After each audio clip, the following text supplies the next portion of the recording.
All right, good evening, everybody. So we are going to go ahead and get started here with this new PC build. So courtesy of RK Benchmarker. So shout out to RK Benchmarker for letting me borrow this Taichi motherboard as well as this G-Skill Trident Z5. This is an 8400 Mega Transfers kit. So this is very high-end memory. This is a 2x24 gigabyte kit. So this is 48 gigabytes at 8400. We're going to be running that on the Taichi, the X870E. So this is one of the S tier motherboards that we talked about in the tier list video recently on the channel. So if you're new to this channel and you're into building PCs as a hobby, or if you're looking at upgrading a PC and you're going to build a new one, you haven't done one in a while, or if you're a first-time PC builder, do like the video and get subscribed. We do this type of content on the regular basis, as well as every Thursdays. I do a live stream show, and it's basically anything that's related to PC DIY, whether it's motherboards, RAM, CPUs. We just did the deep dive on Intel's upcoming Core Ultra series, and then prior to that, we did the entire tier list on all of the new AMD motherboards.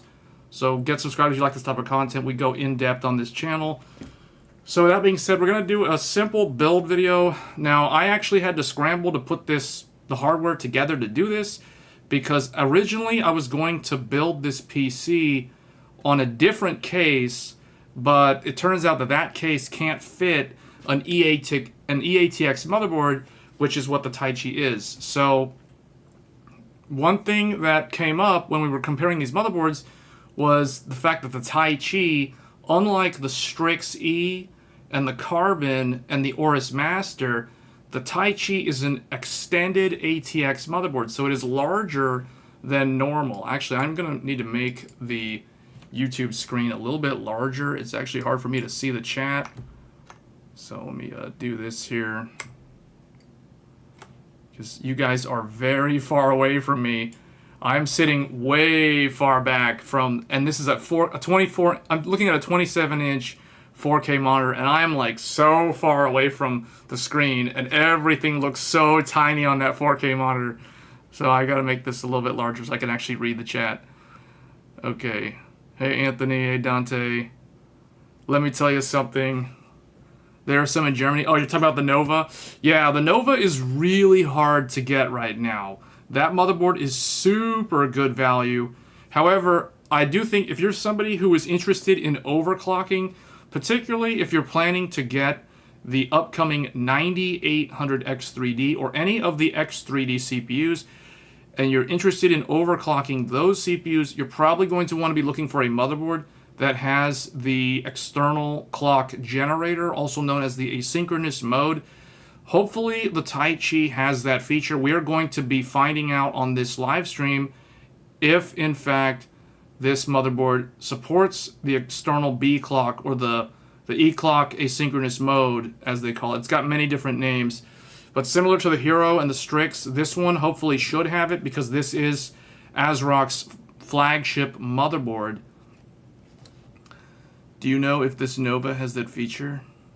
I do not know that. Unfortunately, I do not know that. I assume that it will not have that feature because the Nova is not the flagship motherboard. Usually, that feature is reserved for the highest end and the flagship series. So in the case of ASRock, typically that is the Taichi, which is what I have here. So it's probably going to be on this one. But it could be on the Nova. I just don't have any way of confirming if the Nova has that. Hey, Gershon. Yeah. So I actually had to take apart my Linux PC, which had my old Threadripper. So I actually had to rip that out because that has an external ATX motherboard. So in order to do this live stream, I had to take apart my Linux computer within the course of like 5 minutes or less. That was pretty insane. I don't think I'll do that again. So now I literally have a Linux Threadripper desktop sitting on a back desk somewhere in another room, just sitting out in the open air with 8 sticks of memory. So it's like, yeah, I don't know if I'm going to be able to leave that out there for very long. But we're going to go ahead and get on started with this just to show what we're working with. So this is going to be featuring the 9700X, so the Ryzen 7 that launched about a month ago now, or about a month and a half, maybe 2 months now, actually, now that I think about it. So yeah, this launched in early August. So this, you can think of it as a predecessor to the upcoming 9800X3D. So if you're looking for a 9800X3D, you can use this video as a frame of reference if you're going to go ahead and build one of those, probably next month or so, whenever that CPU decides to show up. But for the RAM, like I said, we're using 8400 Megatransfer certified XMP memory, so we're going to be using that. And then we got the Taichi motherboard. So let's go ahead and get started here, taking a look at this motherboard. What do you think about the M.2 at RAM area? Would it make signal noisier? I'm not sure what you mean. I don't think so. Alright, so let's go ahead and open this up. So this is going to have a really large motherboard. So I will have a separate unboxing overview video on the channel. I just need to edit that video and get it uploaded. But in here we have a nice little box that includes the Wi-Fi 7 antenna. So you got Wi-Fi 7 with Bluetooth 5.4, I believe.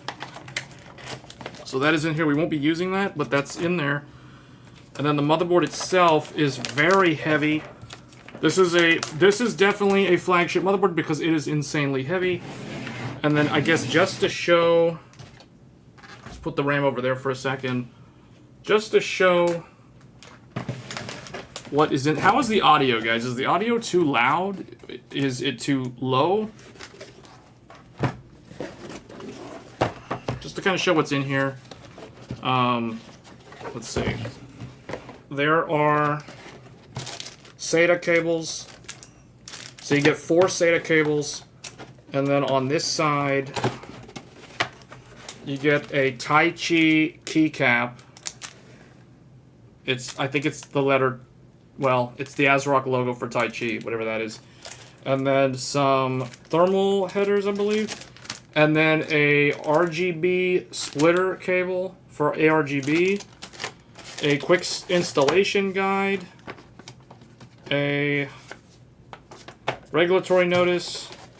An ASRock case badge as well. So that's in there too. That's like a sticker thing that sticks on there. A couple more of these thermal headers. And that's pretty much it that's all in here. So pretty straightforward stuff overall. So let's go ahead and get this box out of the way.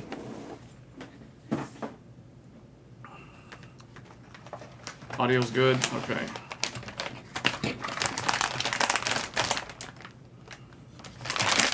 Alright. So, let's get the motherboard out here. This is a heavy motherboard. This is really heavy. So,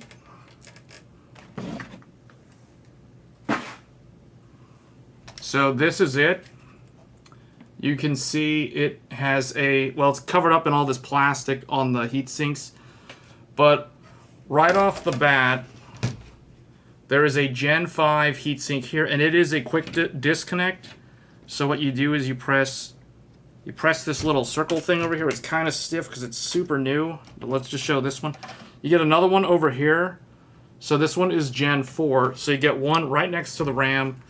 It is double-sided in terms of the thermal pads. So you get one on the motherboard and you get one up here. And it just kind of clips back on like that. So it is fully toolless. This one is actually really stiff. Hold on.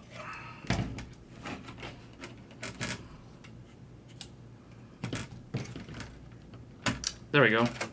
Yeah, the Gen 5 one is really stiff, but it's got the same mechanism right here. So it has a circle, and you press the circle downward toward the heatsink. And then you got the thermal pad underneath, and then you got a thermal pad as well on the Gen 5 drive slot. So under here, you have 2 more M.2s. So the nice thing about this board is you can install all 4 M.2 slots with drives, and there is no lane sharing from the graphics card, which means your graphics card on this motherboard is always going to run at 16 lanes. Can we zoom in more on the motherboard? Well, I don't think I can do that because the camera that I'm using is a webcam. It doesn't have a zoom, but I can show you it like that. Here, let me make this, hold on. Make this larger, I guess, for now. Well, let's just make it larger for now. So this is it. It has the Gen 4. Actually, let me turn my little light on. So you can see right here, maybe that's better. I don't know if that's better.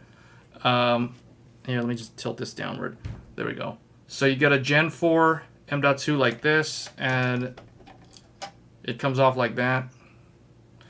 So you can populate all four, the Gen 5, this Gen 4, and there's two more under this heatsink over here.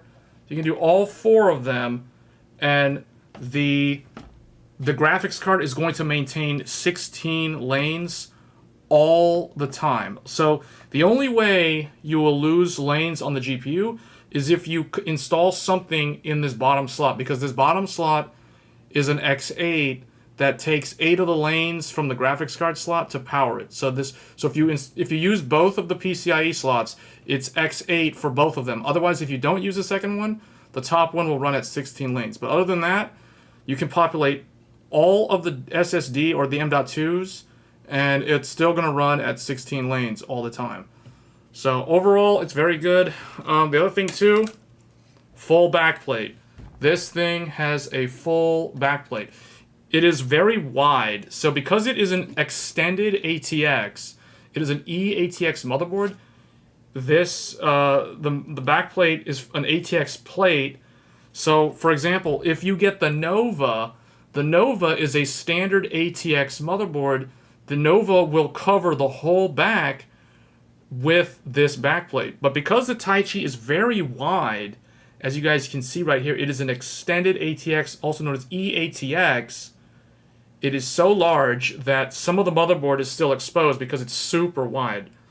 So, but it has a nice backplate. And this has active cooling. I can see there are pads. You can't really see it on the camera. It's too dark.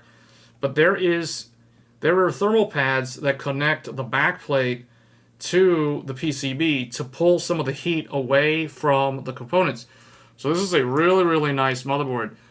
Overall, this is ASRock's probably the best Taichi that I've ever seen from ASRock in a very long time. This is definitely more impressive than their previous generation. And I like what they've done with putting the M.2 over here. I like when they put an M.2 on this side, because if I want to swap drives, for example, let's say I have a 2 terabyte in here, and then like a year later I want to upgrade this to a 4 terabyte. It's easy for me to get in here and take this out and then put the new SSD in without having to take the graphics card out, without having to mess with all that stuff. Speaking of the graphics card, it does have this easy latch. So if you're someone who wants to upgrade your graphics card and you run a big air cooler, for example, like a Noctua will be so big that it'll cover up all of this almost. You won't be able to get in here and easily disconnect the graphics card. So it's very easy to use this latch. It's spring-loaded, so it's really, really easy to take the graphics card out. So I really like that they have that on there. That is a first for ASRock. They have never offered this before, so it really is nice to see them do that. There is a USB 2 or 3.2, 20 gigabit. There is a 3.05 gig. Then you have another 3.5 gig down here. And then dual USB 2.0 headers. A bunch of fan headers down here. The speaker port, the front panel connectors. You have a clear CMOS. This is a clear CMOS, what do you call it? Short or a switch. I forget what it's called. But anyway, that's there. And then 6 SATA. This is the only motherboard, this is the only X870E motherboard that I have seen that offers 6 SATA. SATA is something that you're seeing slowly being phased out. So this one actually has 6. Yes, thank you, jumper. You have a clear CMOS jumper. However, on the back, there is also a clear CMOS button, as well as a BIOS flashback button. So you won't really need to use the jumper, but it's there as well. A bunch of USB Type A, USB 4, 40 gig, 5 gigabit LAN, and you got optical audio as well. So it's fully loaded overall. It's got all the USB that one would need. It's got USB 4, Wi-Fi 7, etc. So overall, it's a very nice motherboard from ASRock. And this one is Blazing, and this one is Hyper. So Blazing is the Gen 5. So that one goes here. Just to put that back on, it goes on like that. And then this one goes on like that. Pics of my Nova installed in case on your Discord general, waiting for 9800X3D to drop. Okay. So that's pretty much an overview of the board.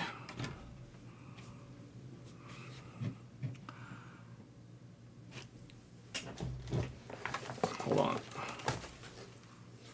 Pics of the Nova installed in the case on the Discord general, waiting. Okay.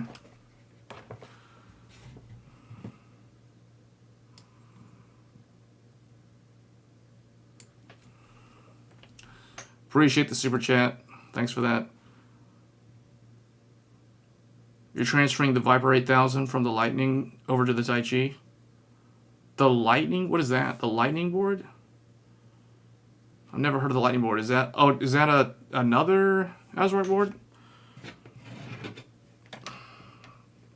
Okay. Let's see. Let's go ahead and start building on this thing. It is very heavy, but the fact that it has a backplate is really nice because that means that it prevents flexing on the board. You know what? Actually, is this the Gen 5? This one says Blazing. That one says Blazing. Which one is the Gen 5? I can't tell. So they have what looks like the same sized heat sinks on here, but I would assume the Gen 5 one is different. I think this one might actually be the Gen 4. They look almost identical. This one's really, really stiff. So okay, yeah, that's the Gen 5 one.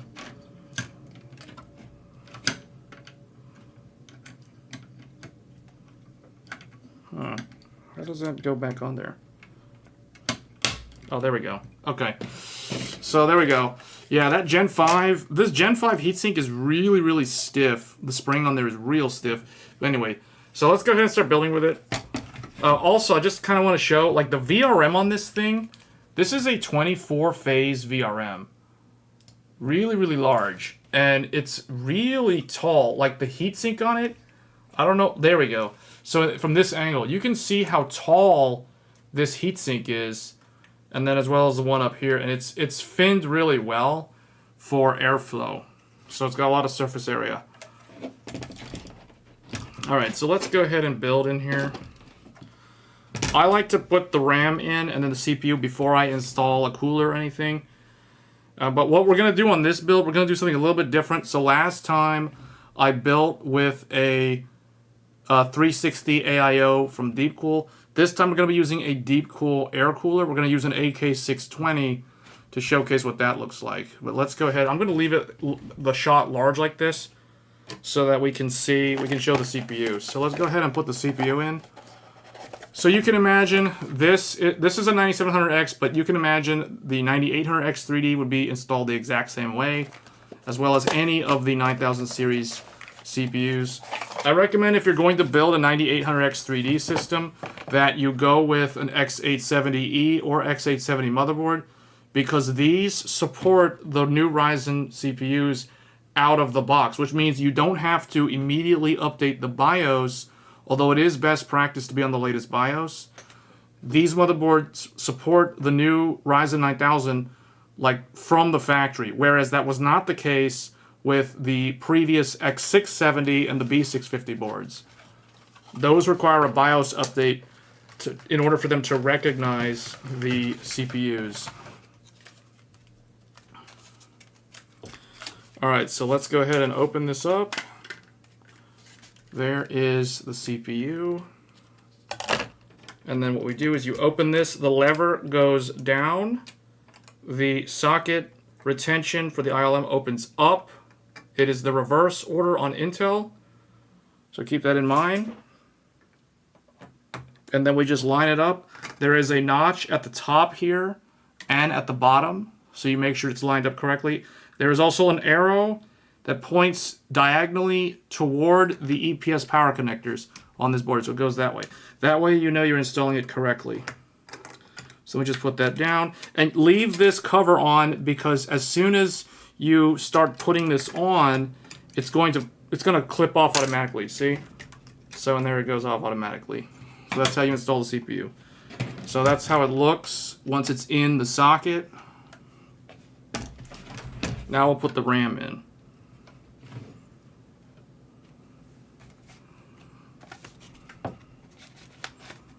Taichi Lite or Nova for you. Alright, this RAM is from G-Skill.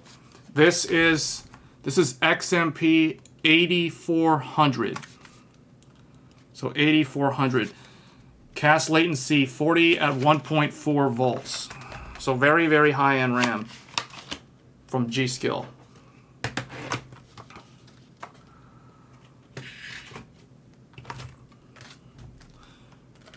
My camera's focusing in and out. Oh, you know what? Okay, maybe it's because... Let me try to stand further back, I guess? I don't know.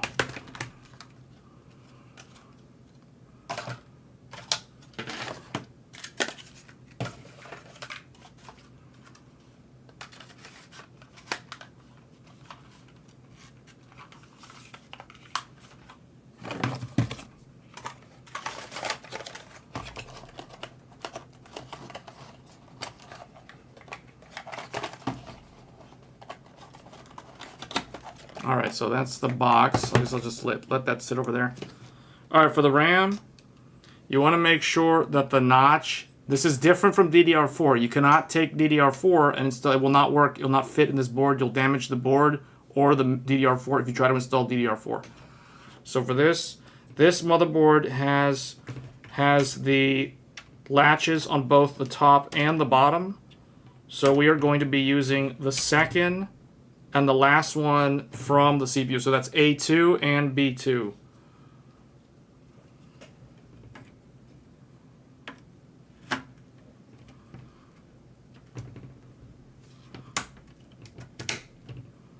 Okay. Let me make sure that's in. Yeah, that's in. And then this one.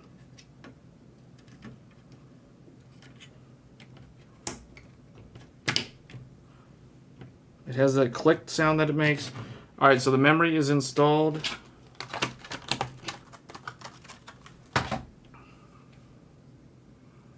Is the camera still going in and out of focus? Hopefully not.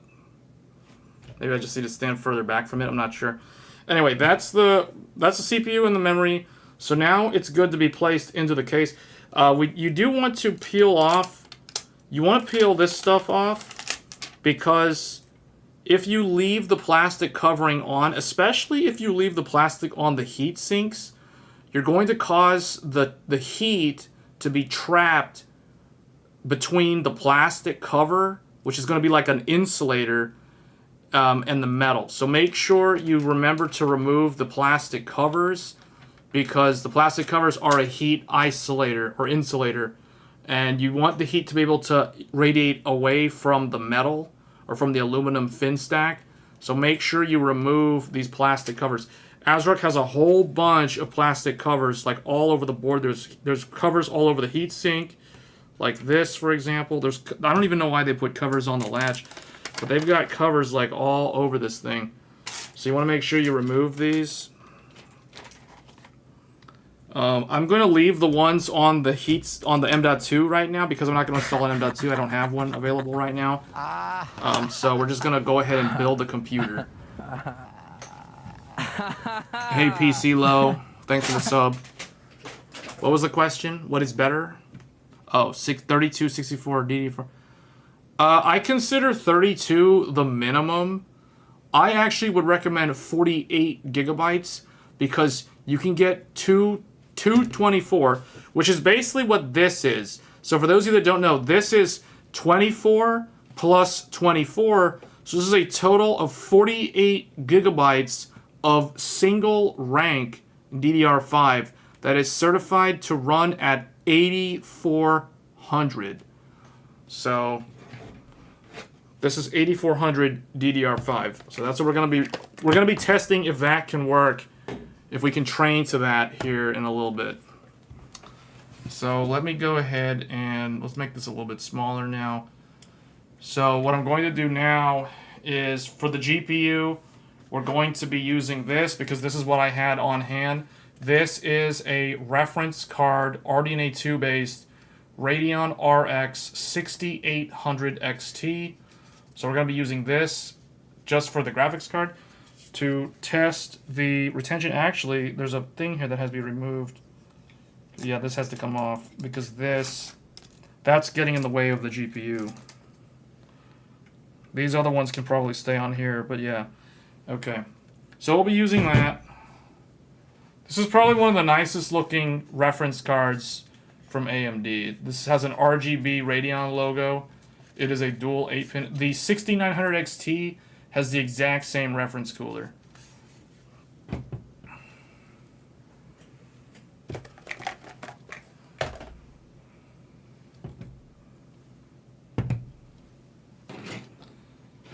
$64 won't do as much as 48. Like, you won't be able to clock 64 as high as you can clock 48. So that's why I recommend 48 for gaming. 32 is the minimum. I recommend 48. But you can do 64 if you're using a 16-core processor, because in general, you want to maintain the rule of thumb is 4 gigabytes of RAM for system memory per core. So if you have 16 cores, you need 64 gigabytes of memory.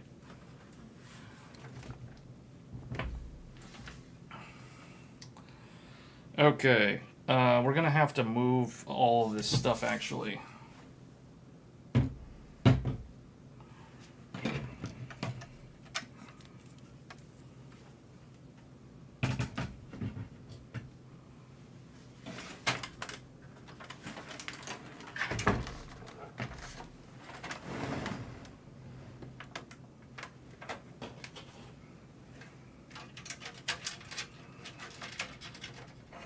VaporX have 3 8-pin. Yes.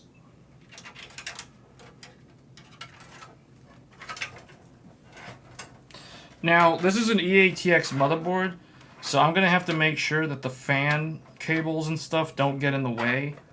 The challenge with EATX is not every case supports EATX.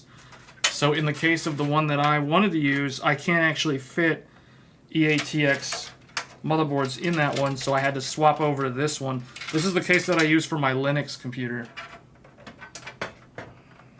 I'll put this over here for now. Just get all these cables out of the way. Alright. I also checked that the standoffs are not loose, because you don't want those like not tightening up properly when you're installing this stuff. So let's get all this stuff out of the way, including that thing. Okay. Carbon doesn't have a backplate. Okay, yeah, I figured it didn't have one. 4090 to 5090 upgrade, you're going to build all new, but the difference in 4K between the 13900K to the new processors is so minimal, you're just going to wait. Yeah, really the only processor that's going to be significantly different is probably the 9800X3D. I don't really think the others are going to be that different. Maybe the 9950X3D, but we don't actually know that much about 9950X3D. Assuming those leaks were real. If those leaks are real, the 9950X3D is going to be like the gaming king for a long time. Alright, I'm going to have to take this cover off the back plate here. There's a plastic cover on the back plate, but I can't figure out where is the pull tab to remove that. There it is. Okay. So that is what it looks like without the shiny plastic on the backplate. Alright, this is a really nice motherboard. This is a super nice motherboard. Oh, I forgot about this back part here. Actually, this probably could stay on there, but I think because it has USB 4, we want to remove that too, so that it doesn't build up heat there. So, this goes down like that. And then we just line up the screw holes for the standoff, and it looks like it's in. I haven't built in this case. This is the Cooler Master case, so it's not it's not the newest case. It still has the 5 1/4 inch drive slots up here at the top. It had a bunch of hard drive trays that I removed, except for this one at the bottom, so I get better airflow this way. But this is actually a pretty nice case from Cooler Master. So it has the rear 140mm fan. It has 2 140mm intakes. It can fit 2 140 top fans, but I'm running 2 120s up there from Corsair. But overall, this is what it looks like in the case. It fits really nicely in this case. So I like how this looks in here.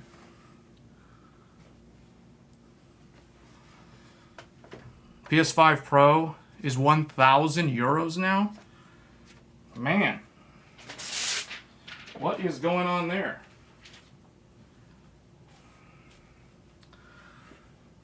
All right, I gotta get the screws for the motherboard.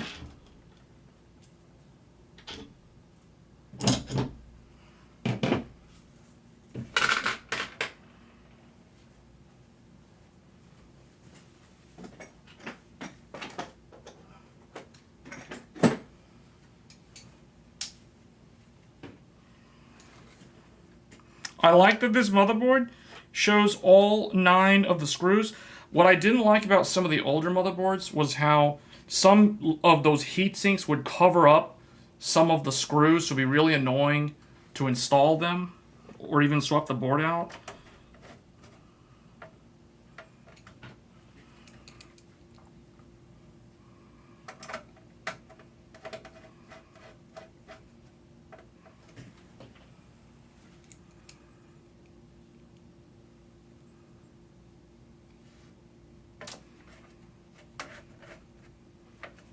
And you don't have to over tighten these. You don't want to over tighten it because you don't want to like crack the board, or you don't want to put too much strain on the PCB. You want to tighten it until you feel resistance where it's hard to turn it. You don't want to force it. That's why I don't use any automatic screwdrivers, battery powered screwdrivers. I don't like those for this sort of thing because you don't want to over torque anything. So I prefer the manual one where I determine the torque. This case is the Cooler Master case. It's not a new case. Been around for a while.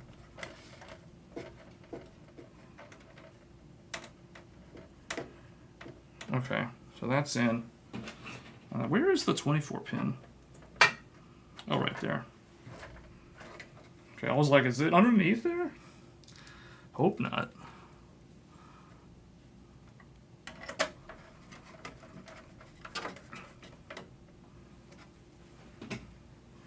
All right, and the last one goes up here.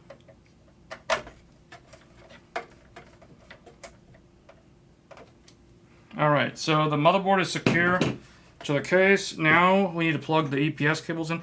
Oh, I'm going to have to route those around because I don't have... The way this was installed previously, it was installed in a different way. So I got to figure out if that'll actually reach. But I can install... In the meantime, I can plug in the 24 pin. Because this is eATX... I can't really use the rubber grommets that much. I'm going to have to route this around the back.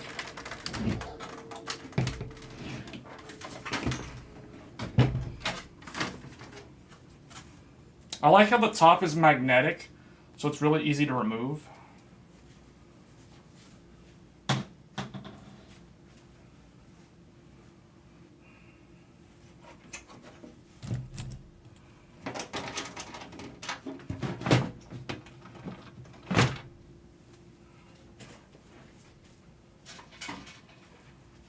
I also like that this case, only the side panel is glass. The back is still aluminum. I don't like the cases that have glass on the back. I feel like that's a waste. It just makes the case unnecessarily heavy and more fragile.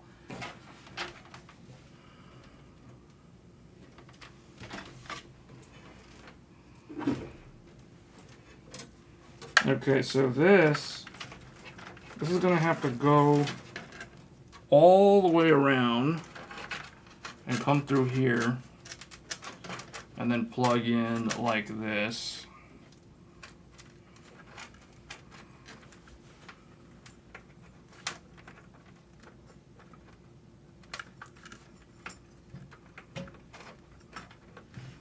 I may have to take the top fan out because it's hard for me to reach in there.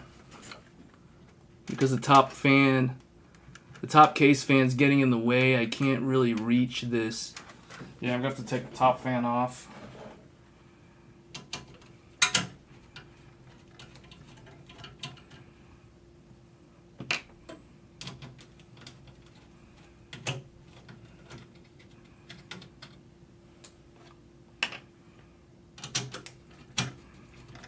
Yeah, 7800 XT is faster than PS5 Pro. PS5 Pro is similar to the 7700 XT, for those that are curious. Who here is getting a PS5 Pro? Besides me.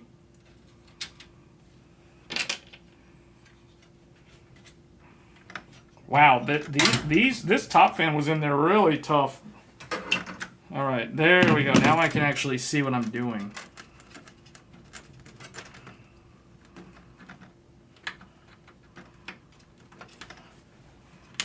There we go, that's in. Now I gotta do the other one. And actually, probably gotta move this one. Since I'm here, I'm gonna move this one to the back.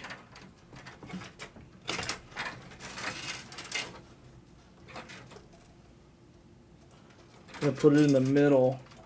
I'm gonna put that in the middle there on the modular power supply so it's easier to get it to the back.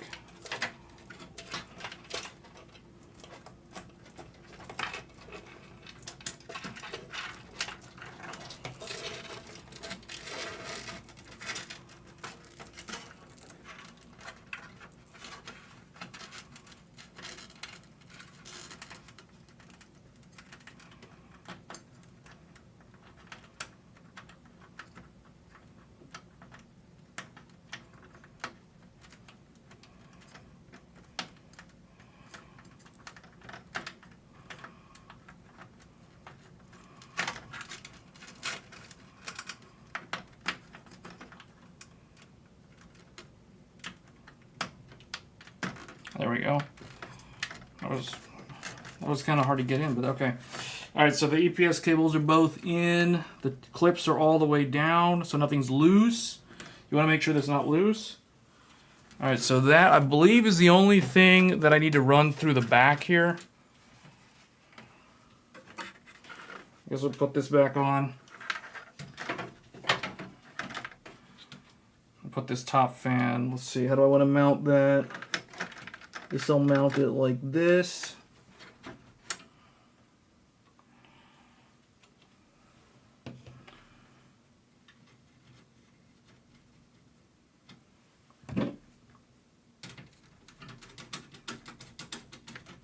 Sometimes, depending on the case, you don't actually need the top fans because they can actually cause turbulence. But in this case, if you're running your RAM above 8,000, it's good to have the top fan because the top fans help move air across the RAM. Particularly the one that's over here, because I've got two of them that'll push air up like this.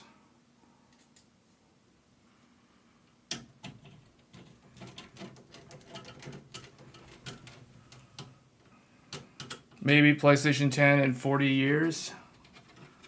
You're going to have PS5 Pro 1 year and sell it to buy PS6. PS6 is coming in like 3 years from now. Maybe 4 years from now. So if you're waiting for PS6, you're going to be waiting for a while. 2027 at the earliest. Okay.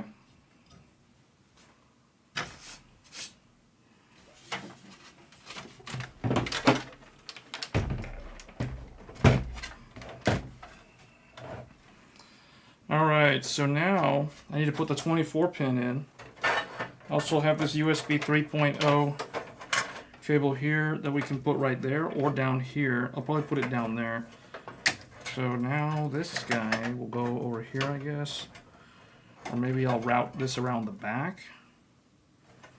Let's try routing it around the back.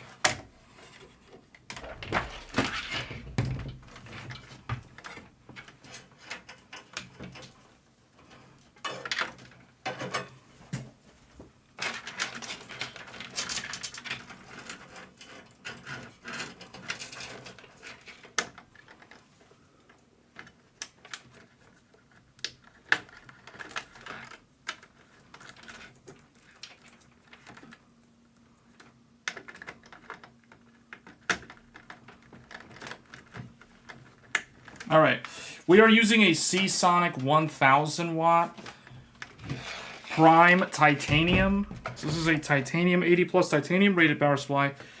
The Seasonic has probably the smoothest connectors I've ever used. These PCIe power cables and the 24 pin and the EPS cables, man, these things plug in so seamlessly. It is really nice to use. Alright, the 24 pin is in. Now I need to do my front panel and the audio and all that stuff.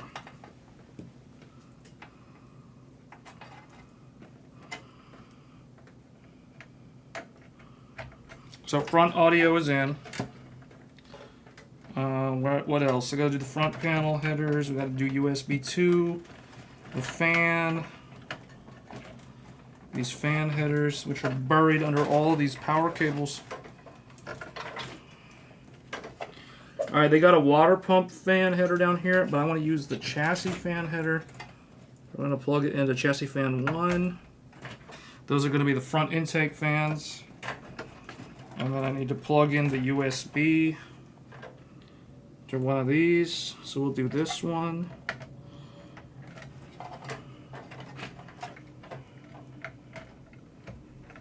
Okay, so USB front headers in. The USB 3.0, what I'll probably do is I will put that one through the back.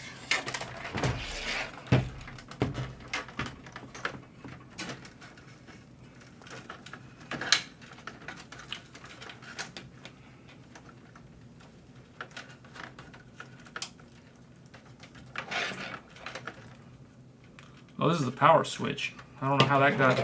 Power switch got separated from every other connector there. I don't know why it's so far away from all the others. This, and this. Okay, these are the front panel connectors, and then this is going to be USB 3. Just need to go over here, and come in down here, and just go in like that.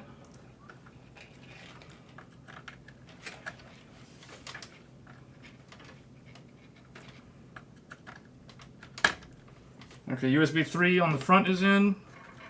What is this? This is the top fan. This needs to go in a fan header. Probably the one over here.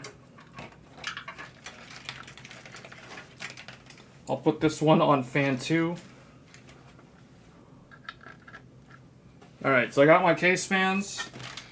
This side, the back fan needs to go into a fan header as well. And it looks like it's going to have to go to one of the bottom ones. Because I used to have it on one of the side ones, but it's not on this board. It's further down. So we'll just plug it in. I guess we'll put it on the back. Or no, it's probably going to have to go up here.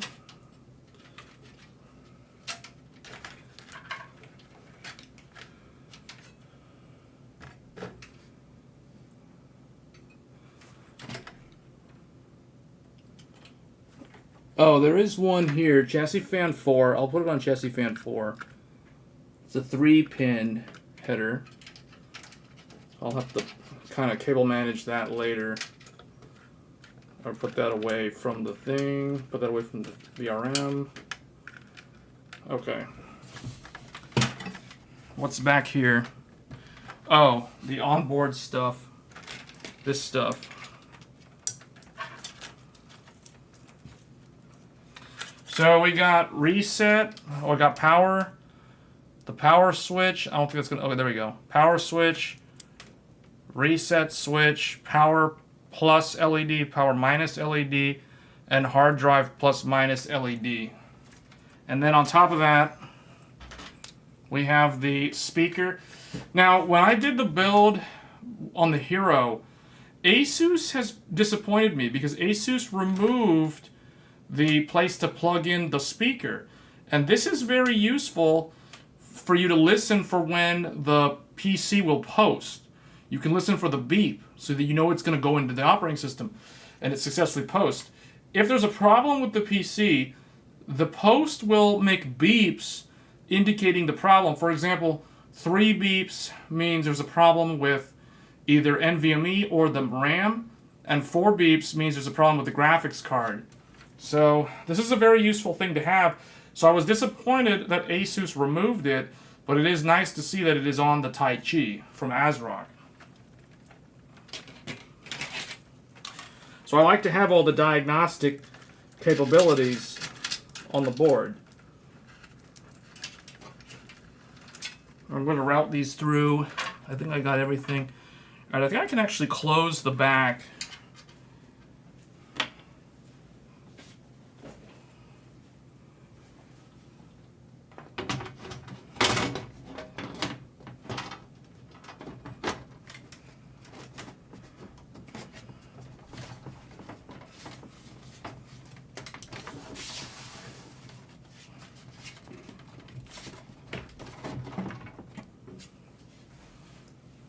Make sure that I'm not crushing any of the cables or anything.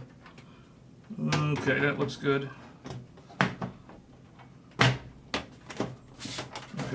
Okay, that's right. Okay. I like how it has these captive screws on the back, so it's easy to tighten that.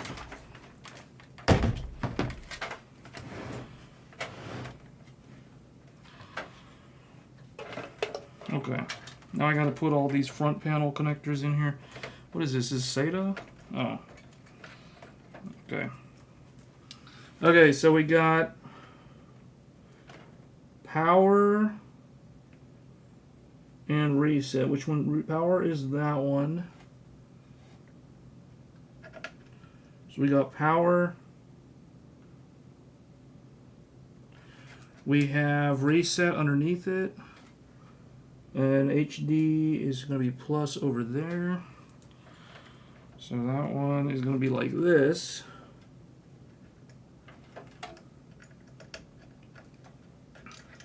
A lot of these newer cases make installing the front panel so much easier because they group everything into the standard connector shape.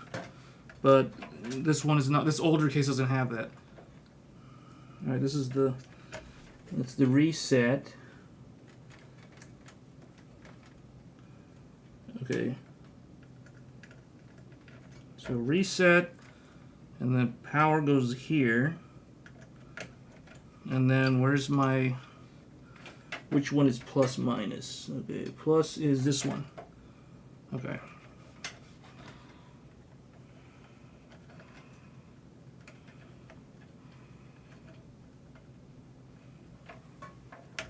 Okay, all the front panels are in. Now I got to put the speaker on. That one is this one. Where's the plus? Oh, right there. Okay. I like that the Taichi has the little speaker connector. That's really good. Okay, and it has a post code up here. So, but I think everybody already knew that. Okay. Now the only thing I need to put in, I got to put the CPU cooler on, which requires me to remove these brackets because we're going to install a deep cool air cooler. We're going to go with an air cooler this time because this case can't fit a 360 AIO. The biggest it can do is a 280 on the top. I don't have any 280 radiators.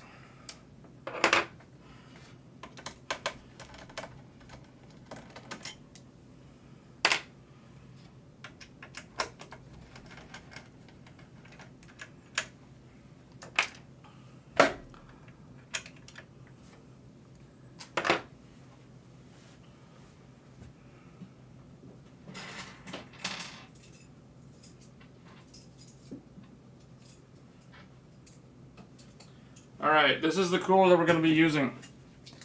This cooler is the Deep Cool AK620. It is back in action. So Micro Center actually has some of these. So if you want a deep cool, get one while you can. These things are very, very good value. It's like $60 for, it's like buying a Noctua D15 for like half the price.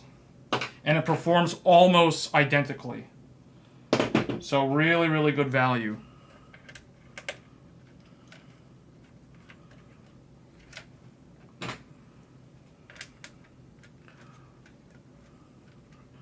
Air cooling is best. Yeah, man, air cooling all the way. So much lower maintenance. But you know what you need to have if you have an air cooler?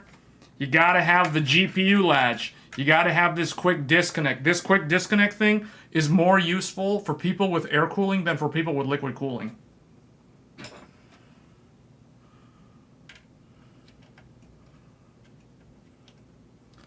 You just found my channel.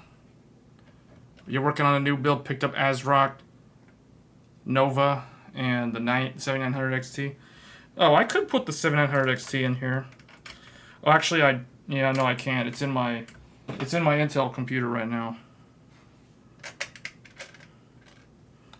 All right, I'm trying to remember, is that the correct way this goes? Or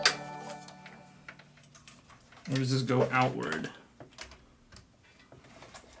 I think that's it. I don't think this goes the other way. If it goes the other way, it is too far out. Let me make sure.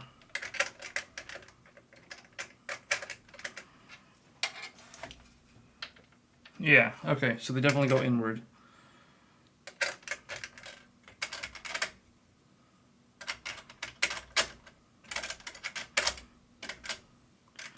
Okay.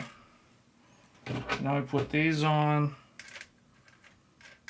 I like this because I haven't had to use the screwdriver yet to install anything on here.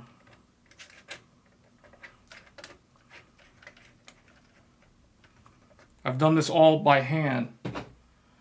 Literally, I'm doing this literally with one hand actually. I'm holding the cooler in the other hand.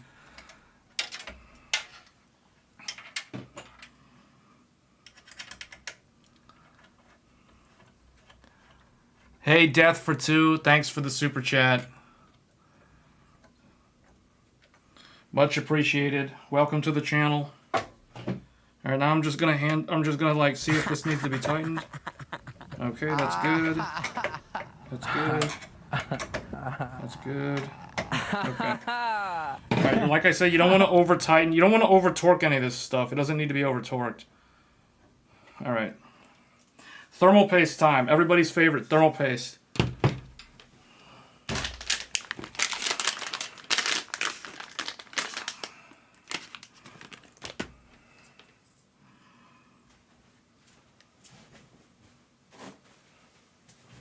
I like to make sure that I've got all the dust or anything is off of there. Make sure this is clean. Okay.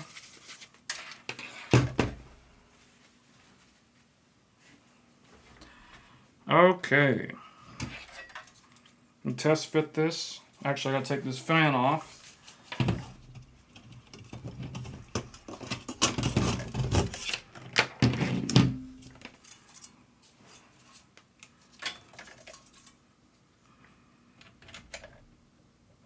You also want to make sure the second fan is not touching your RAM, because the RAM can be really tall.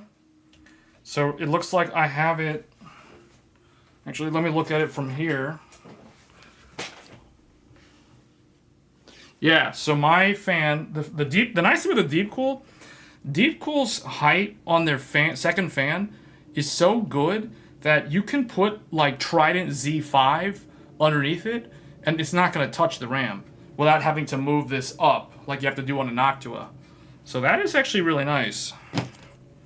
Okay, here we go.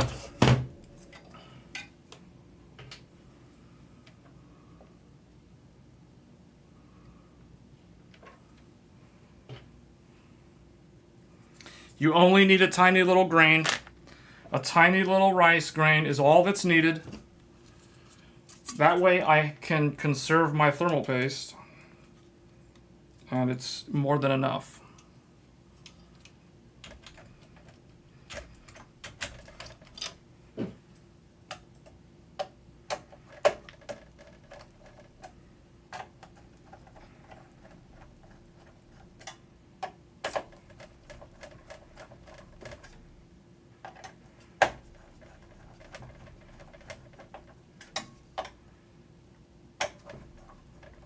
Alright, that's on. Now I gotta plug the fan cable in. This one will go in fan 2. This other one will go in fan 1. I like that the Taichi has 2 separate CPU fan headers. They have a CPU 1 and CPU 2, as well as the pump header.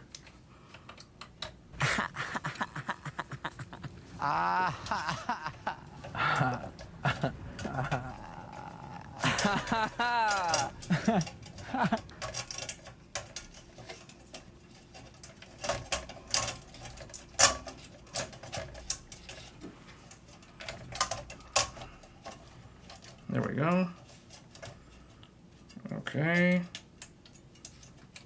All right, CPU cooler is on. There. So that's it. Now all we got to do is turn it on, but I'm going to go ahead and install a graphics card so that we can verify that the PCIe slot works with external GPUs. But technically, this could work without it.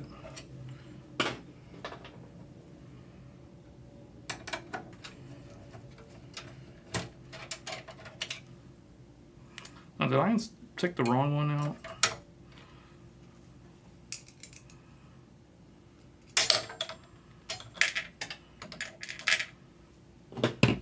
I need a stronger magnetic screwdriver. There we go.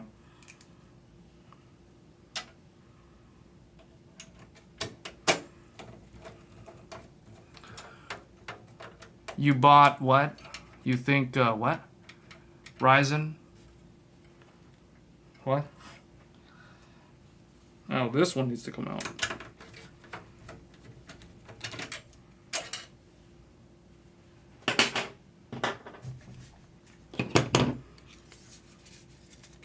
All right, now I'm going to test this easy release. I don't think I have to pull on the easy release tab. I can just put the GPU in normally, and it should click into place. Yeah, it just clicked into place. Man, that's really nice. That was smooth. That was probably the smoothest GPU install I've ever done. I really like the Taichi's latch. The latch mechanism, it aligned the graphics card perfectly. I don't have to mess with it. That is really nice. This is an S-tier motherboard. This is definitely an S-tier motherboard. The only thing, make sure your case can fit an EATX board, because this is a wide motherboard.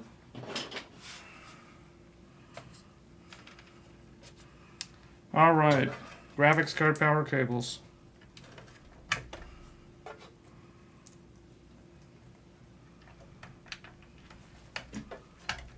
Okay, that's it. We're done. Now we just need to turn it on and get into the BIOS. So this time around, I'm going to use a capture card so that we can look through the BIOS settings more easily.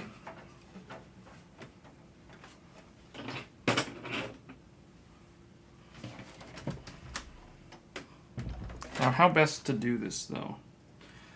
Turn this around.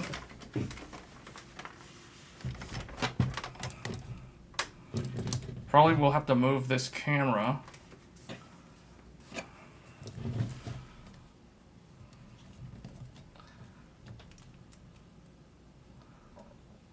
I want to get the back of the board because of the RGB.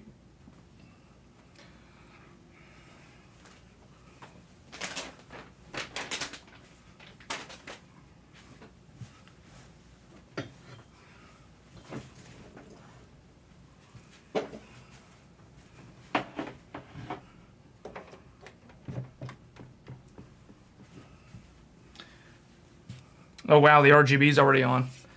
plugged it in and the RGB came up.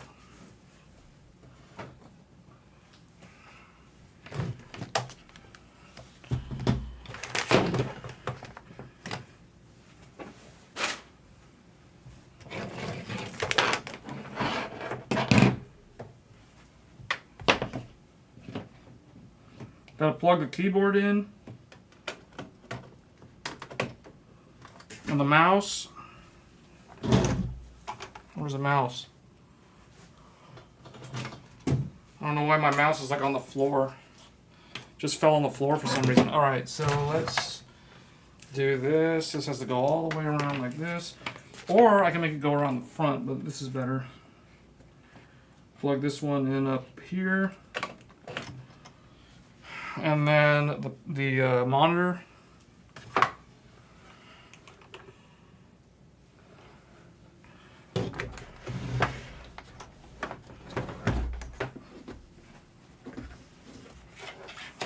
Alright, this HDMI cable is actually running to the capture card. So I need to make sure I have that set up.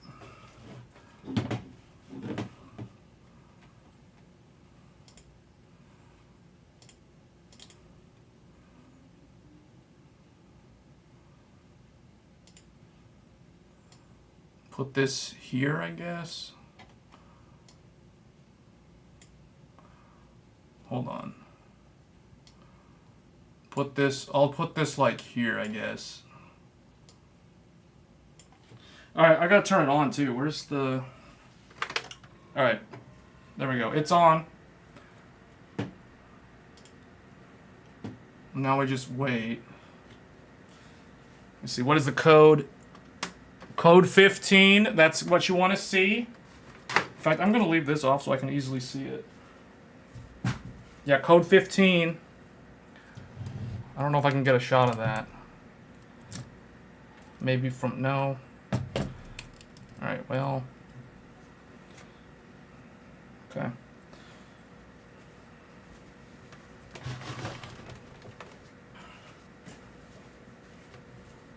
Oh, is that plugged in? Okay. Alright, it's doing something. Yep, it's gonna post.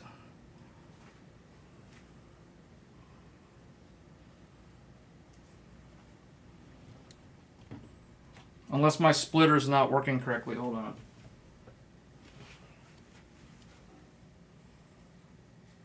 Okay, no, it's doing another take on the memory training, so it's on 15.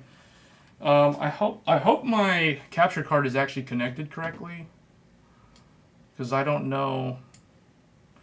I have to run it through a splitter so I can see my monitor and I can see the capture card.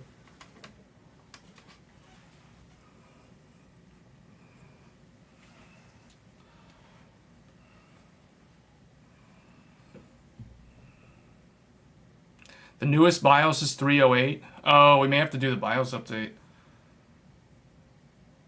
Yeah, I actually don't know what this one...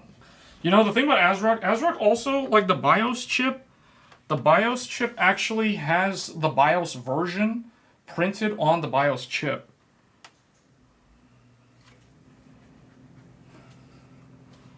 Oh, there we go. Okay, why did it go to the thing?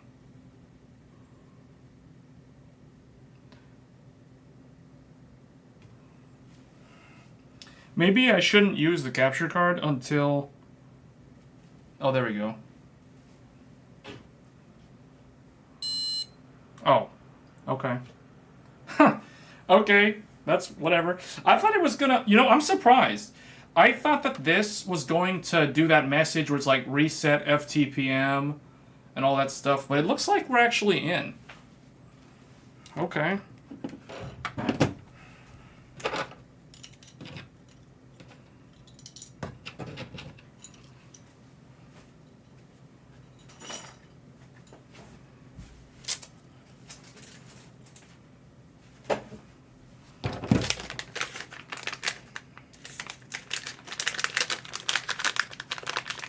You don't like new PC screens? You don't like... What? The drivers are unrelated to that, though.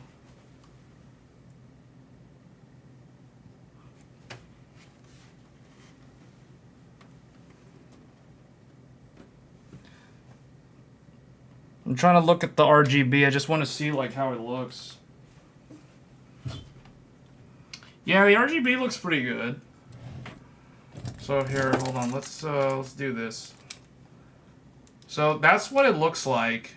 The main graphic on the back. And then you also have all this RGB. There's like an RGB bar underneath, very similar to the Steel Legend. And then obviously my memory also is RGB. There's the postcode. Whoops.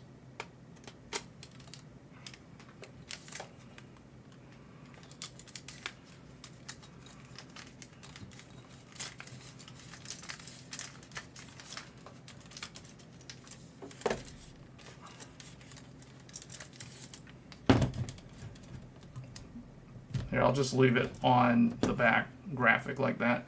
The main thing we want to look at is the BIOS. So this shipped with version 3.04.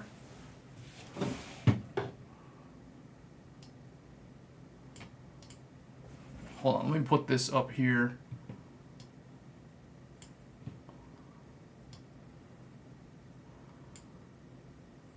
Do you want me to full screen it like that? You guys want to see the full screen? Okay. So, it looks like it trained the RAM to 5600. And you can see 9700X. Taichi 304. We do need to update the BIOS. This is not the latest BIOS. So, let's see what we got in here. ASRock performance preset. The options are this for PBO. So they got all these presets similar to Gigabyte. And then this thing. Graphics overclocking. This is for the integrated graphics. DRAM frequency is auto. So the way it works in ASRock, if you want to run the RAM at the XMP or Expo, you would go down to where it says DRAM under the OC Tweaker menu. You go to DRAM profile configuration. We're going to hit enter. And then in here, you can see this table.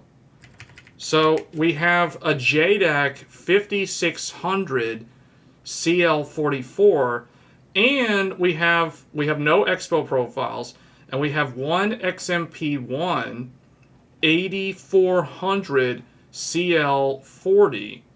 So we're going to go ahead and do that. The way we load that is we go up to here where it says auto, and then in here, this is the one that it loaded by default. So 1.1 volts, we can do 5600. So we can load the XMP 8400. So now what it does is you can see out here, ASRock's BIOS is smart enough to automatically set the voltage necessary to run the RAM at that speed. So in this case, 1.4 volts to the VDDIO MEM S3, DRAM, VDD, and VDDQ is 1.4. It also does say here for the VDDIO, it says on the description, this is the nice thing about ASRock's BIOS. ASRock's BIOS has a very good description on the right-hand side that tells you what the formula is for how it determines the VDDIO. Now, one thing that I do not agree with it is down here. It's set the VSOC, so it's saying SOC uncore overclock voltage. It's set 1.3, which is the maximum allowed. That's why it's in red. This is actually too much voltage. So I'm going to manually type in 1.2. 1.2 is all we should need to do 8400. So that is what I'm going to manually tune. That's the only thing that I'm going to change. Everything else will leave the same. Obviously here it's div mclock divided by 2 because it is running above 6000. Fabric clock is also needs to be 2000 because we are running it. Actually, Fabric Clock needs to be faster to match 8400, but we'll worry about that later. I just want to make sure that it can boot, it can post to 8400. So this is what I'm going to set it to do. And one thing I want to check here. I noticed that my top fans aren't spinning, which means they're not plugged into the motherboard, which means I didn't plug those in wherever they're supposed to go. But anyway, I got my back fan. I have my front intake fans. So we should be good to go. So we're going to do F10. This is going to change all of that stuff.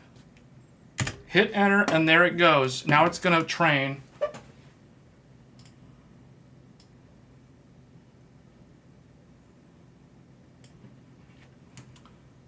Here, I'll just put this like this, I guess, while we're waiting for it. It is code 15. This is the reason why the postcode is so useful, because now we can watch. Not only do you have the little lights, it also has the postcode so that it can indicate what is actually going on. So it looks like it's doing something. All right. Okay, and there we go. That's it. We are now running the RAM at 8400. That was relatively fast in order to get it to run at 8400. So that is very nice to see. We are now running this XMP memory at 8400 on an X870E Taichi. So yeah, that's good. ASRock is pretty awesome. Oh, it looks like the top fans are spinning now. So it looks like the silent profile is enabled. So now my top fans are spinning, so they actually are plugged in. So that's good.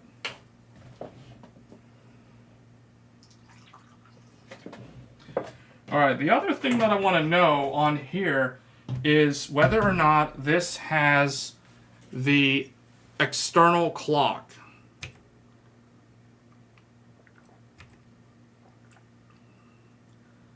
So I think we're going to go to AMD overclocking, or no, AMD, is it PBS? No, not or platform module. Okay, here we go. Under the nice about ASRock is it also tells you at the top where you are in the BIOS, so you don't get lost. So it says under the advanced menu, AMD PBS. PBS does not stand for Public Broadcast System. In this case, it stands for Platform BIOS Settings. So, and then within there, we're doing Common Platform Module. And then here we have Base Clock Control Mode. And then if we hit Enter, here we have CPU Automatic is basically just default.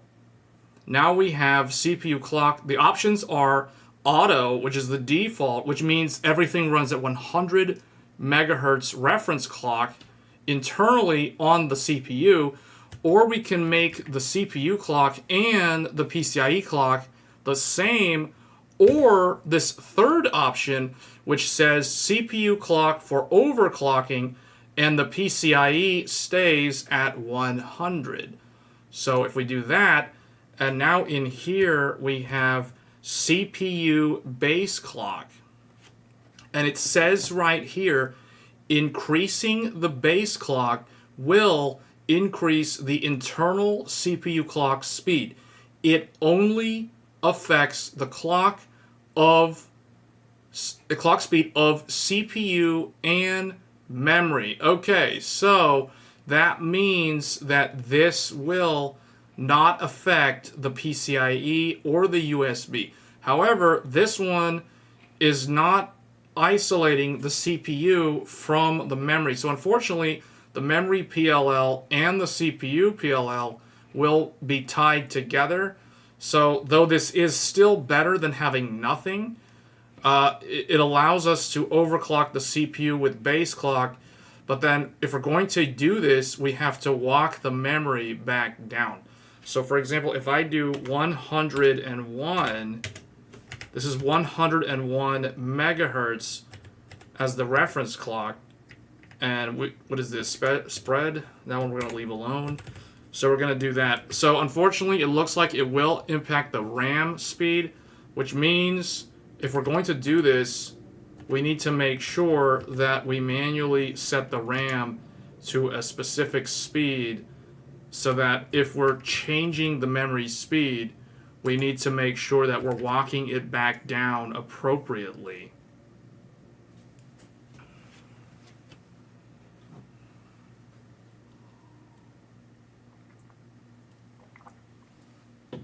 I think the Aorus Master functions the same, but the problem is this feature is so poorly documented. It is very hard to understand like which motherboards have it so that it only affects CPU and not RAM. But it looks like it does affect the CPU and the memory.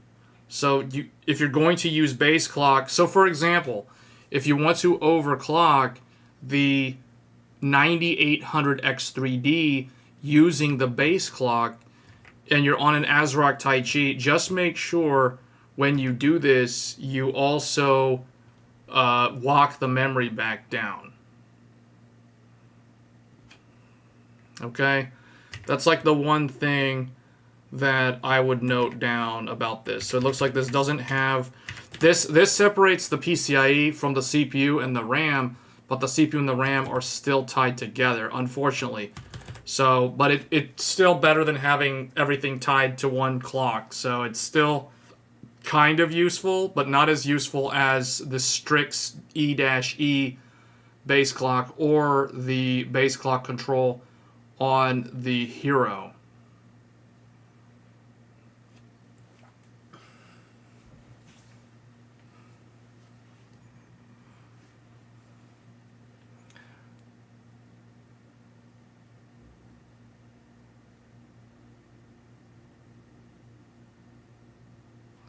Yeah, no, I know. That's why we were looking for this feature. What I was looking for was whether or not the RAM and the CPU are separated, but it looks like based off of the description, that's not the case. See? So anyway, we're going to turn this off because we don't need that for now.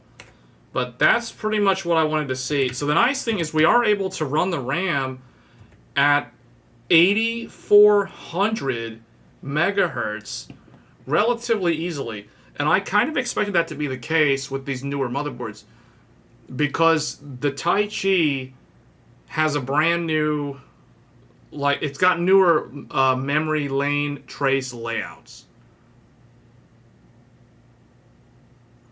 Yeah, it is nice that it said that, right? So just for those that are wanting to check, so for example, if anybody watching the stream, if any of you have a Nova, you can check in the Nova BIOS by going into the advanced menu and then go to AMD PBS. So let's just walk this through here. So you're gonna, from the main, you go over to advanced. And then you come down to AMD PBS, platform BIOS settings. You go in there, and then down here at the bottom, where it says AMD Common Platform Module, you go in here, and then down here toward the bottom. If the Nova has this, then that's an amazing motherboard to include something like that. I don't know if it has that, though. But this is basically, this specific setting is where you would go if you wanted to try to use base clock overclocking for an ASRock motherboard. So, ASRock is very by the book. What I mean by that is ASRock basically keeps the controls in the folders where AMD says they should be. A lot of others, like Asus, they customize the interface where they might put stuff like base clock somewhere on the front tweaker menu. ASRock doesn't do that. You have to go and actually look in the folder, the AMD PBS folder, and the Common Platform Module to find it, but that's where it is.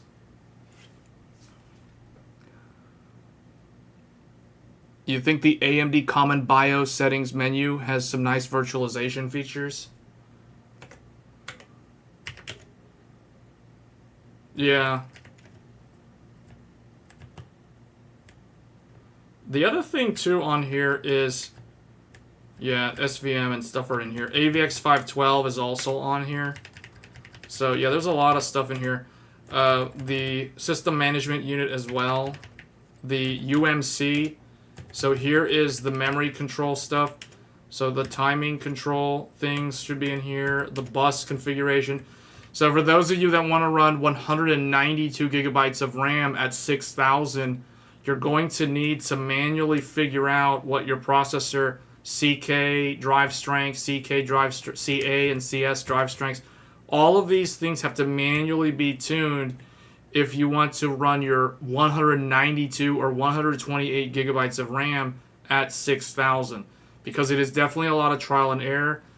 You definitely want to install the memory correctly so that you don't have the mismatch. There's a lot of stuff involved with that. I get comments asking me about like 100. How did you do 128 gigs of RAM above 4,800, for example? You know, I get that question all the time on a lot of my memory videos. And the answer is you have to go to the bus configuration and you have to change these. But I can't tell you what settings you have to, because your RAM is different from mine and your motherboard is probably different from mine as well. So it's going to require a lot of trial and error of figuring out what the 240 ohm resistor needs to be set to, for example, for all these different impedance values. But that's how you do it. Everything is in here. So the nice thing about the ASRock BIOS is everything is nicely organized for you to find within the advanced menu. Sometimes you can find some of those things, like if we go to the main overclocker menu, which is this front one here, and we go to DRAM timing configuration, right there at the top is a shortcut to the DRAM bus control, and here they show you some specific ones. So in this case, look at this.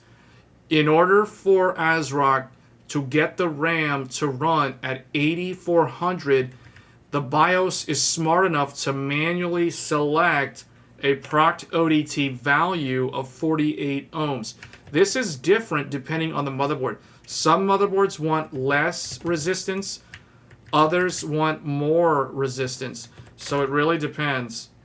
But it is nice that ASRock has done a lot of manual tuning in their performance labs to figure out how to get the RAM to work at a given speed. So that is the reason why it was able to work so easily. Hey, Neo. So, unfortunately, I don't have the carbon. However, what I can tell you is we are going to do another build video in the future. So let me just put this like over here, and let me make this a little bit smaller as well. So what I do plan on doing in the future, not only are we showcasing ASRock so we can create content for the Taichi BIOS and some overclocking guides, but I actually, and kind of like a sneak peek, we're going to be doing another build video in the future featuring the MSI Mag X870 Tomahawk, because this is an S-tier X870 motherboard in the $250 to $300 something price range. So similar to the Nova from ASRock, the MSI Tomahawk is the best X870 motherboard. Whereas the Nova was the best value for X870E, the regular X870, the MSI Tomahawk actually wins that competition in the lower segment. So we are going to be looking at the Tomahawk in the future. So stay tuned. There's going to be an unboxing video, an overview of this board, as well as the Taichi coming up real soon. So we will be doing another live stream like this, answering questions. We're going to show the new MSI BIOS so that people can see what that looks like if they're interested in going with an MSI.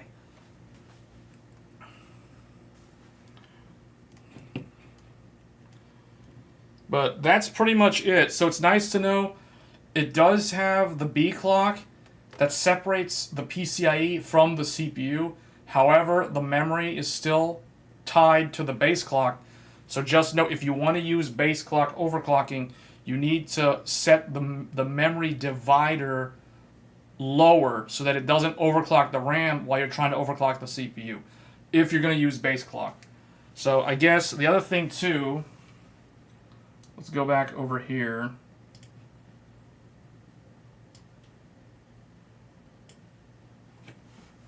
So the other thing about this is let's show how to overclock using PBO. So we go here into AMD overclocking. And remember, if you're going to overclock the CPU, you have to be aware of the risks. If you damage the CPU due to overclocking, then it says that the warranty, damage caused by use of your AMD processor outside of specification or in excess of factory settings are not covered under your product warranty and may not be covered by your system manufacturer's warranty, blah, blah, blah. Okay, so make sure that when you do this, you have good cooling, and you also want to make sure that you're not trying to overvolt the thing beyond what is the safe maximums. So in this menu, there is a feature called Precision Boost Overdrive. Now, there's also manual CPU overclocking. Manual CPU overclocking, this is definitely where you would only do this if you're going for world records and you're going to be doing like a chiller or dry ice or LN2, liquid nitrogen, that kind of stuff. That is where the OC mode would be useful. But for most people who want a daily driver overclock, they're not going to use this. This is not where you go. Instead, you would go to the Precision Boost Overdrive menu, and then in there, it is automatically set to auto. But what we want to do is we want to set this to... So here's the thing. If you're someone who doesn't want to touch anything manually, you just want to turn it on, you go here and you set it to enabled, and then what it will do is it will run automatically at the higher power limit of PBO, and that you'll get better performance just by doing this one button press. But what we want to do is we want to look at the advanced menu. So in the advanced menu, we have a couple of things. So we have the PBO limits, and here, this is like, if you're familiar with the Intel processors, if you guys remember, Intel recently has been in the news regarding their CPUs degrading due to overvolting from the automatic power control in the BIOS. So that is because the Intel motherboards, up until Intel provided all those BIOS updates, you had to run a gauntlet and update the BIOS like 3 or 4 times in the last 2 months. It's been crazy. I know because I had to do this with my 1300K. But anyway, the point that I'm making is if you want to run the PBO limit in what Intel refers to as unlimited power, you would set this to motherboard. Motherboard, and the nice about ASRock has a very nice description here that tells you what each one of these does. And in the case of motherboard, it says, allows the processor to run according to increased PPT, EDC, and TDC. The PPT is in milliwatts or watts. The EDC is in milliamps or amps, and the TDC is also in amps. So these are current values, and this one is a power value defined by the motherboard. So what this means is that if we set this to motherboard, it means that it will run at a power limit based on the VRM itself. And remember, the Taichi has a 24 plus 2 plus 1 phase VRM. It has an insanely high-end VRM, which means it will allow a lot of power, basically unlimited power. Just like Emperor Palpatine in Revenge of the Sith, the unlimited power, by selecting this, you literally turn on unlimited power. So just know that by choosing this, you remove any limits on power. I personally only really use motherboard settings if I'm trying to push for really high Cinebench scores. Otherwise, I would leave this on auto. So next we have the Precision Boost Overdrive Scaler. This one is, if you set it to manual, you can see in here 2 new settings appear. And this is how you're going to overclock the speed, the maximum speed allowed on the processor. So for example, the 9700X, I believe the Fmax value, well actually let's just put this, well let's see what it actually says if I say enabled. Well, hold on. So the maximum value is going to be like 5.5 gigahertz, I believe, is the Fmax. So it's either 5.5 or 5.6. I forget off the top of my head. I know in the case of the 9950X, the Fmax on the faster CCD is 5,750 megahertz. So by changing this, you can allow either a positive or negative value. So it says here, increases either positive or decreases via negative the maximum CPU frequency that may be automatically achieved by the CPU boost algorithm. So in this case, if we want the CPU to go faster, we would say positive. And here, the maximum number you can plug in here is 200 megahertz for a 200 megahertz overclock. So for example, if I try to type in like 99999, if I put all 9s and I hit enter, it will automatically say invalid input auto adjusted. So it'll automatically set it to the maximum of 200 megahertz. So this is going to automatically allow the Fmax to overclock the CPU to 5.75 gigahertz just by doing this. And then the other thing in here is the Precision Boost Overdrive Scaler. The default is 1x.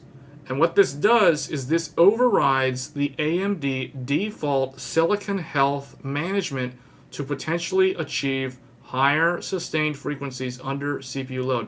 So this is the sort of thing that if you do not use good cooling, you could shorten the lifespan of the CPU if you're combining this with poor cooling as well as using like positive offsets or overvolting the CPU. So I don't recommend setting this too high if you don't have adequate airflow and you're not using this in conjunction with Curve Optimizer. So, but it can go from anywhere from 1 to 10 times or 10x. So let's go with 5 just because it's in the middle. So 5x the voltage delivery in very short burst intervals, and then we're going to increase the maximum speed by 200 megahertz. So this means the 9700X will now be able to achieve up to 5,750 megahertz. And then platform thermal throttle control. Here you can set a temperature limit. So the default is 95 degrees Celsius, but you can either make this go up to like 100 degrees Celsius, for example, which is what Intel CPU does, or you can bring it down if you're uncomfortable with 95C being the target temperature. I like to leave this on auto. And then this is Curve Optimizer for the integrated graphics. We're not going to touch that, but basically that would be the same exact thing, either positive or negative as Curve Optimizer, but we're not going to use that. So let's just disable this. So here, Curve Optimizer, and here's the new Curve Shaper. So let's do Curve Optimizer first. So Curve Optimizer, it says it allows the user to shift the voltage frequency curve to include higher values, which would be a positive offset, or negative values to shift the curve down to use lower voltage. So when you hear people talking about undervolting their CPU, this is what they're talking about. They're talking about going into Curve Optimizer, and they're either going to do all the cores with a negative number. So let's say we want to do -5, for example. So this is going to shift the entire voltage frequency curve down by like 5. I forget what the magnitude is, but it's like a millivolt number, or I forget exactly how much it actually determines the lower voltage. It doesn't scale linear. Well, it does scale linearly, but the value is different for any given frequency on that curve. You can also do per CCD or per core. Per CCD is useful if you have a Ryzen 9 CPU because you can do, for example, your faster CCD, you can put a more aggressive negative voltage or negative offset magnitude, like 10, for example, or let's say we want to do like, let's say negative 15 or negative 20 even.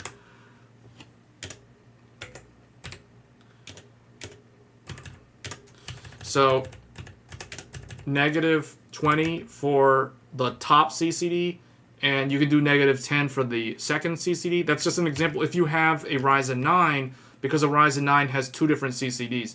Now, because this is a Ryzen 7, there's only one CCD. So there isn't really any, you can do, this is no different from if you were to just do all core. So, but anyway, the other thing too is you can do per core, which is the most granular control. So this is for those who really want to tweak and get the absolute, they want to squeeze out the absolute maximum performance for every individual core. So this is what, in order to utilize this effectively, you would need to know what your best cores are. Meaning there are typically on a Ryzen CCD, there are two cores that will clock higher than every other core on that CCD. So you want to figure out which two cores, and it's not always the first one. Sometimes it's like the third or the fourth one. But you want to find out which ones are the best ones. So for example, if you combine it with B clock, you can do, like, for example, I want to do positive 5 on my faster core, so it gets the most single thread performance. And maybe I'll do, positive 0 on this one, and then I'll do negative 10 on all the others, or negative 5 on these low performer ones down here, assuming that that's how it's set up.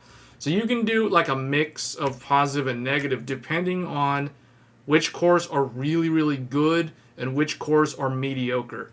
So this kind of helps equalize the performance and basically tune it so that the best performing cores can perform even better, and the lower performing cores can perform slightly better, but also not take away power from the better performing cores. So that is how you use Curve Optimizer in a per core fashion. But for most people, they're probably just going to do all core and they're just going to do some negative number like this. So let's look at Curve Shaper. So Curve Shaper is brand new. This is the brand new thing that accompanies the new Ryzen 9000 CPUs, as well as these new X870E motherboards. That being said, if you have an X670, X670E, or B650 motherboard, if you're on the latest BIOS and you use a Ryzen 9000 series CPU, you will also have access to Curve Shaper. And this is probably the best overclocking tool that I have seen to come out in the last 5 years. This thing is very nice. So, what does this mean? This means that if, let's say we want to do a positive 5 positive offset, because we want to do a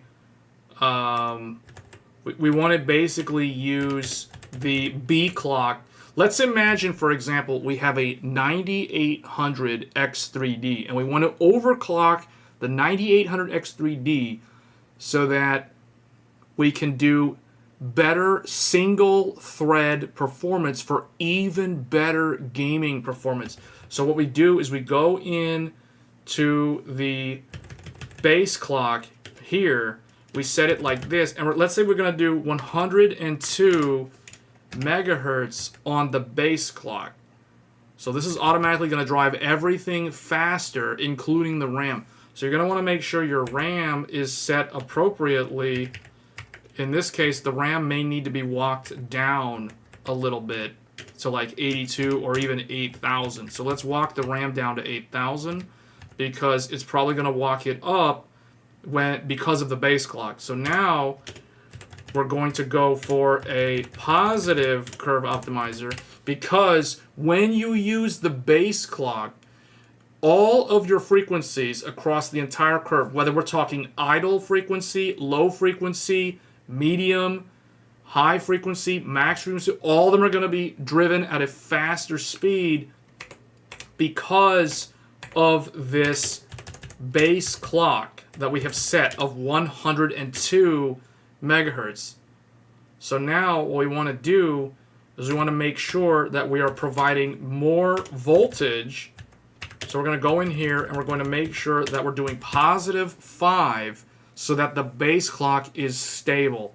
Now we want to drive the voltage back down using an undervolt, but because we're using Curve Optimizer with a positive offset, we have to bring the voltage down using Curve Shaper. So for example, what we want to do is medium frequency. This is going to be rendering in DaVinci Resolve or running Cinebench, multi-thread benchmarks, any sort of multi-core workload that uses 100% or up to 100% of the CPU is going to run in the medium frequency category. If you're completely lost right now, I recommend that you check out the video that I have on my channel that details how Curve Shaper works so that you can understand what these different brackets mean. Basically, there are 5 groups: minimum, low, medium, high, and max. And then within those 5 categories, we have 3 temperature categories. So for each one, we have low, medium, and high. Low means 0 degrees Celsius to like -5 or lower. So typically, you're never going to see low temperature because low temperature is basically LN2. But medium temperature is around 40 to 50 degrees Celsius. So the medium temperature is very, very useful for gaming performance tuning. And then high temperature is around 80 degrees Celsius. That is the magnitude point for a high temperature. So anything above 80 is when it starts using the value set for high temperature. So the nice thing about this is we can leave minimum and low alone so that they're not affected by any kind of extreme undervolt that could cause instability when the computer is sitting at the desktop doing nothing. That is the nice thing about Curve Shaper. So now what we want to do is we want to improve the Cinebench score. So we're going to go into medium frequency, which is going to be any frequency between 4.5 gigahertz to 5 gigahertz. And we're going to set this to enable. We're going to set this to negative. And we're going to set this to -20. You can do a maximum of -30. If I try to type in 99 or 999, like if I try to max it out, it'll automatically say invalid input and automatically adjust it. This is the nice thing about ASRock's BIOS. It doesn't let you mess it up, per se. What it does is it does a little bit of hand holding so you don't go completely off rails and mess up everything. So like if someone fat fingers 999, you know, like let's say someone did like positive, they're going to overvolt this thing through the roof, 999, kill the CPU. ASRock's like, nope, you can't do that. Maximum allowed, 30. So I really like that they do that, so you can't screw it up.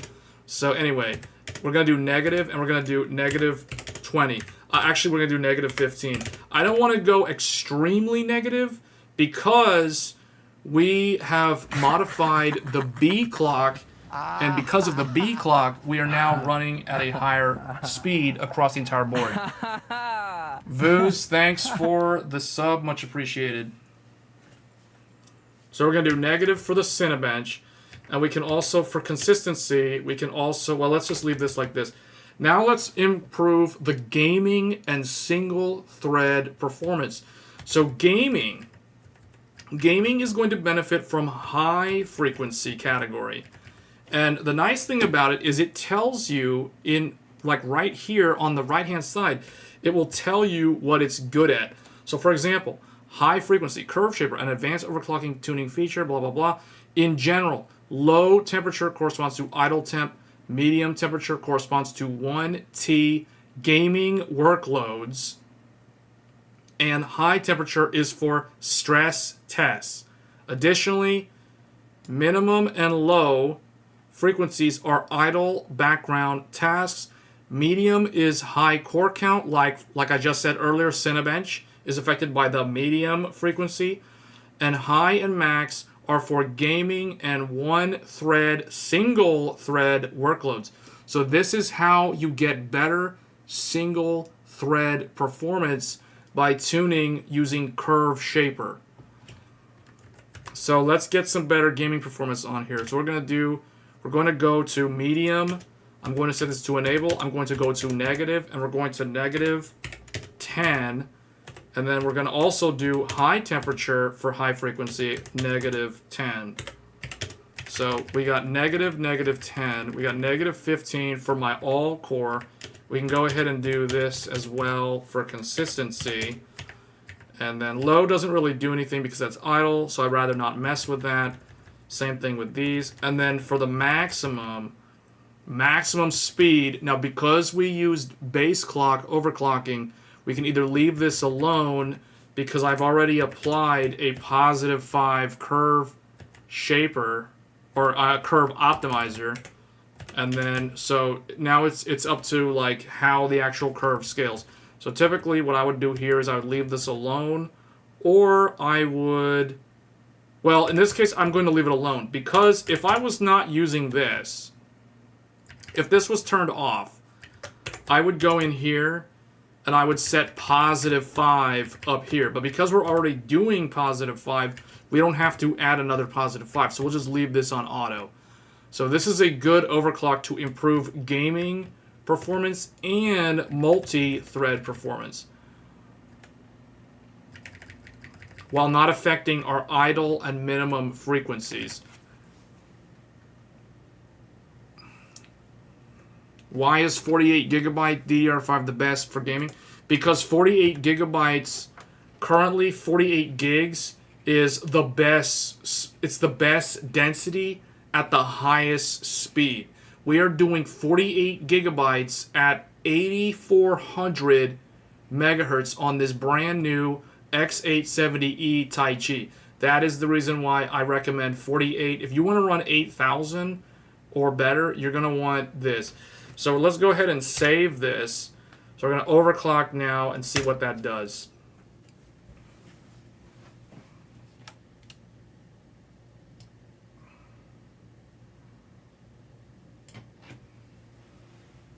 Okay, and because I adjusted the RAM, it has to do the memory training. Anytime you touch the RAM, it has to do a new memory training attempt.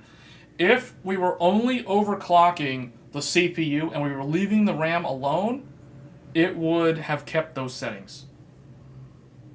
So we have to let it retrain the RAM. It is in the description of this video.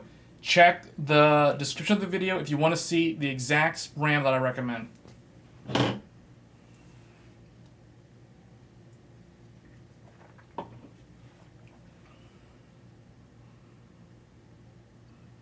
Alright, it's coming up.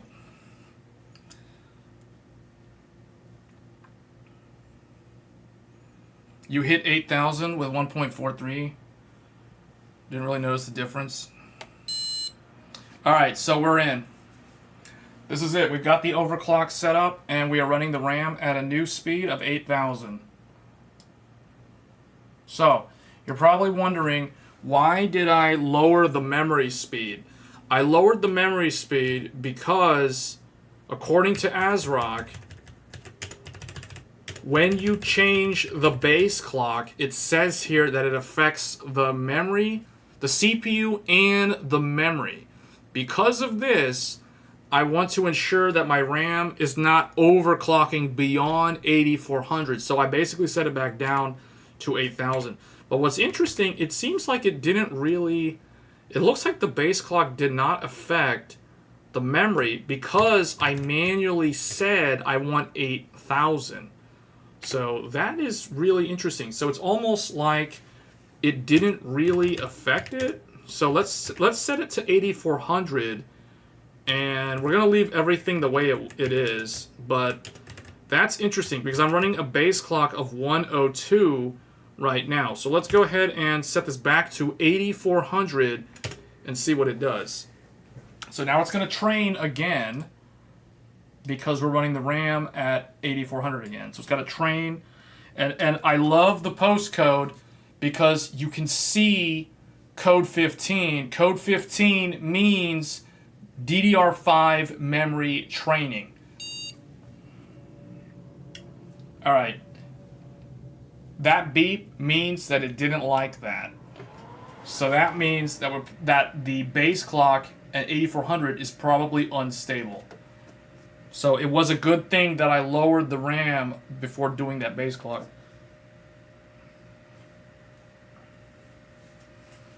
But this is an example of what happens when you overclock it too much. In this case, the RAM is overclocked too much because of the newer base clock. So we're going to have to walk it back down.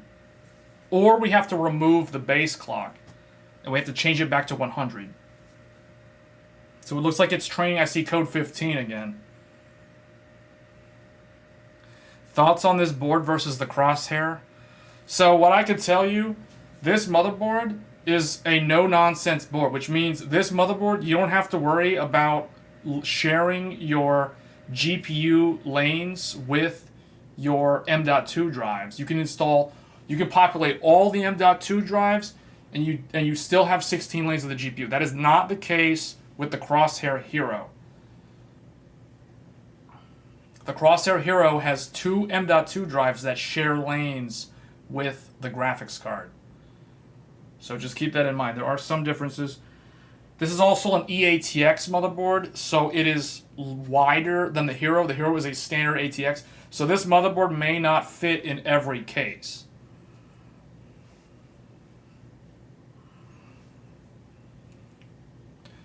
Set the CPU to 105, then the memory will go from that to that. Oh, you mean B clock? I don't know if it let me do increments of like 0.1 or 0.5, 0.05 megahertz. Maybe it does. Maybe it will. Yeah, I could probably try that. All right, it's going to come up. It's progressing. What it did was it was reverting back to the previous settings. I can see the post code changing the codes a lot now. It's going to post soon. Here it comes. All right. So see what it did? Because it was unstable with the 102 base clock at 8400, it reverted it back to the JEDEC profile. So let's go ahead and let's go back and change this again. Will this let me do one? Oh, okay. It won't let me put decimal values. I can't put like 1 point. No, yeah, I can't do it. Okay.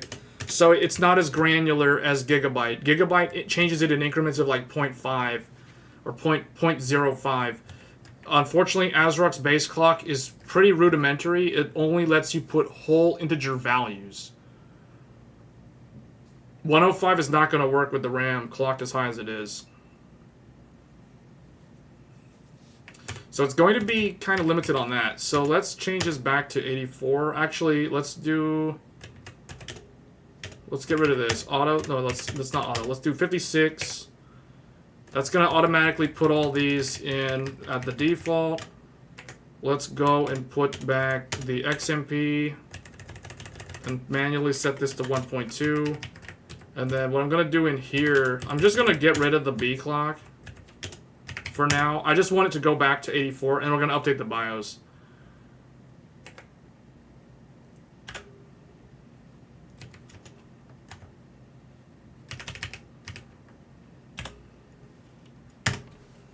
Okay, when you change the base clock, it does do a shutdown and restart whenever you do that. So just keep that in mind. All right, so here we go, code 15 again. So now it's going to try to go back. I think it's going to go back to 8400, or it's going to...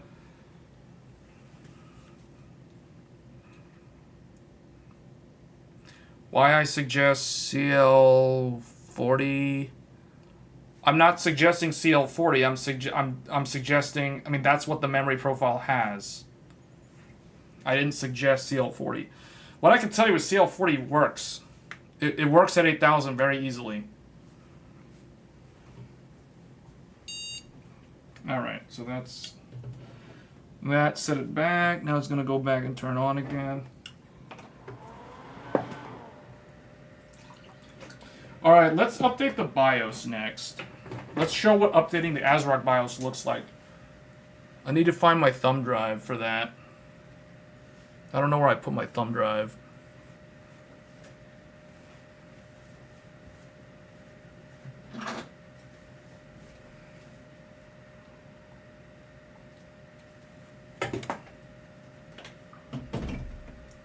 Okay, here it is.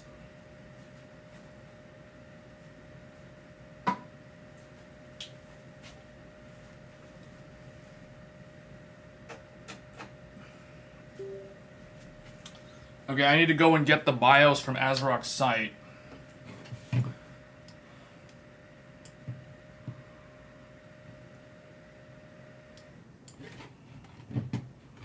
Okay, so for those of you that are wanting to know how to do the BIOS update, let's show that.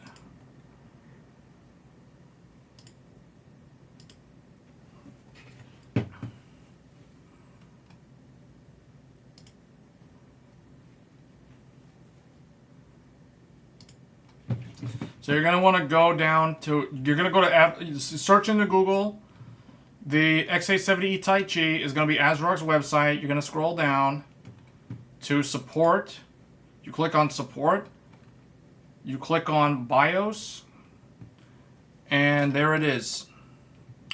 So 308 is the latest. So we want to download this.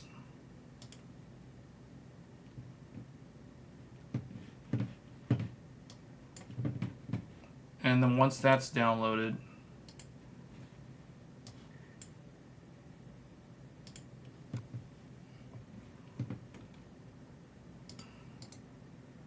we're going to extract that file, and then we're going to copy that over onto the thumb drive. Okay. Okay, and it just went back in. And all right, so let's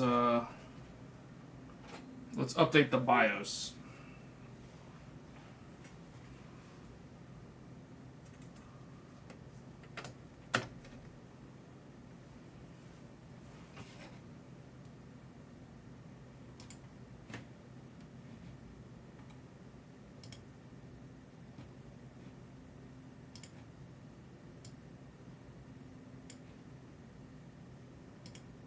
Okay. So we're in here. Let's see if it'll actually show up. So we want to go here to under Tool and then Instant Flash. Instant Flash. And it warns you, please suspend BitLocker. Make sure you have the thumb drive with the BIOS installed. So we're going to, we don't have BitLocker. Doesn't matter. We don't even have an M.2 in here. So here it is. So it automatically checked the thumb drive and it found the latest BIOS that I just downloaded, which is version 304.ROM X870E. This T stands for Taichi. I don't know what the C means, but basically 308 is the latest BIOS. So we're going to update now to this. Oh, before I do that, what was the version that was on here? 304. So 304, that's the very first one on the website. So let's go ahead and update that. So we're going to do update. It says after pressing yes, the system will automatically reboot. Please wait for a few seconds and the BIOS update will continue. Do you want to update? So this is it. We're going to update.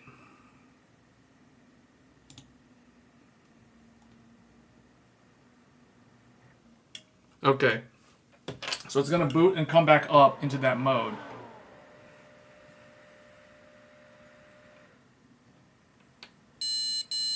All right, the double beep means it's going to do the BIOS update.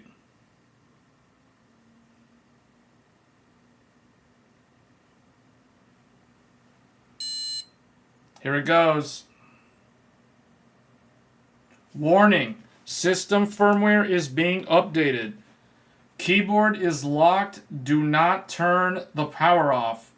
Once firmware update is completed, system will automatically rebooted. Okay, so this is how you update a ASRock BIOS from within the BIOS. You can also use BIOS flashback. I have a video on the channel how to do that. So if you want to know how to do it without a CPU, for example, you know, that could be useful to a lot of people.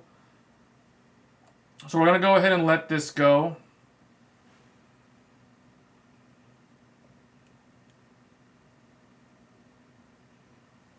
All right, so what's the chat? Now is a good time for me to like read the chat, because I haven't been able to pay too much attention to the chat because I've been doing all this computer stuff. So what are you guys saying? So 304, yeah, that's the stock BIOS. This would be the motherboard. I don't know what you mean by that. What? I don't know what the context of that was. Do not turn the power off. How are you trying to get some?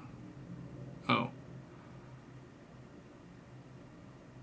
I mean, it says it right on the screen.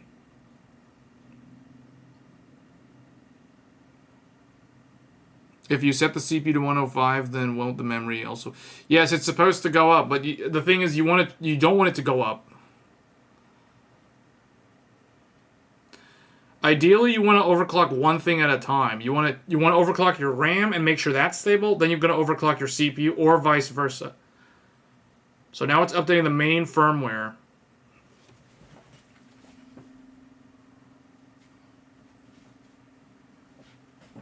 This is how most people update the BIOS.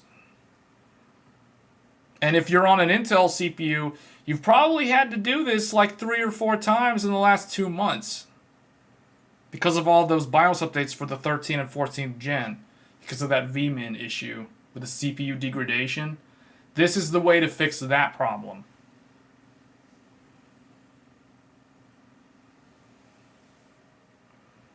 Your first 2 AM5 on B650 platform failed. How did it fail?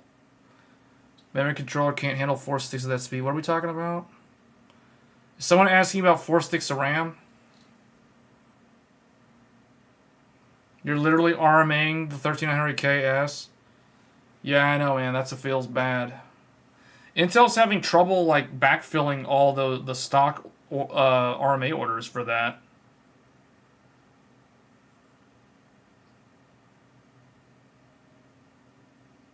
Yeah, if you're gonna do if you want to do 4 sticks of RAM, the absolute fastest speed you can hope for is 6,000, and that's pretty easy to do on single rank. On dual rank, that is very hard to do. I'll be looking into that on these newer boards in the future, though.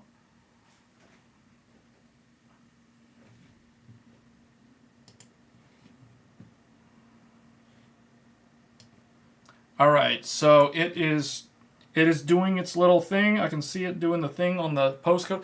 So the really nice thing about the postcode is you get visibility into what is actually going on. All right. Okay, here we are on the new BIOS. So now 56. So basically, after you update the BIOS, everything, all your overclock settings, all your memory, XMP, Expo, all that stuff is cleared out. It starts over as though it was from the factory. So everything that we did with that overclocking profile, all that's gone. So that is why you would either want to save the profile or you just do it again. So in this case, we're not going to go through PBO again and all that stuff. I mean, we've shown where the B clock setting is. We've shown where the overclocking settings are. Precision Boost Overdrive, you can see it's turned off again. So it's back to default.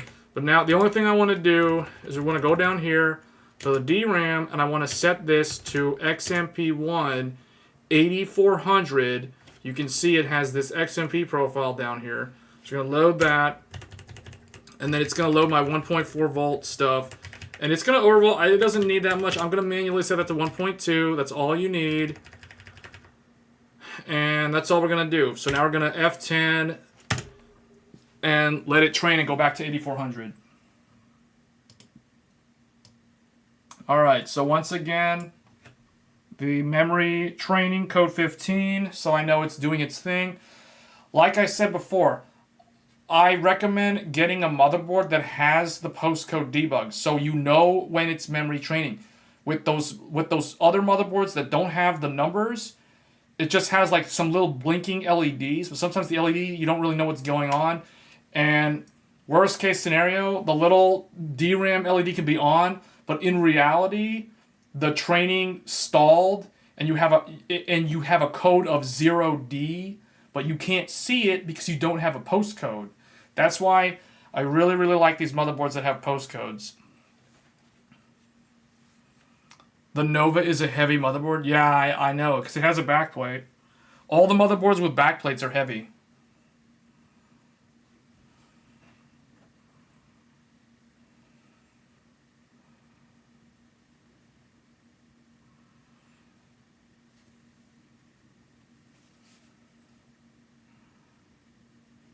Carbon's heavy too.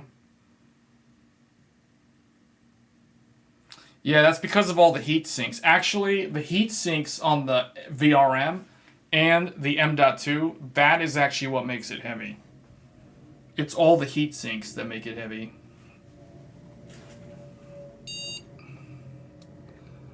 Okay.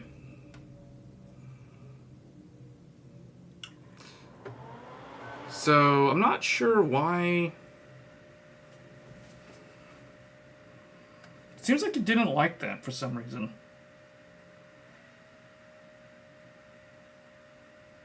Okay, well, it's coming up. It's almost like it... I don't know what that means, though. That beep and it turns off usually means that it didn't actually train successfully.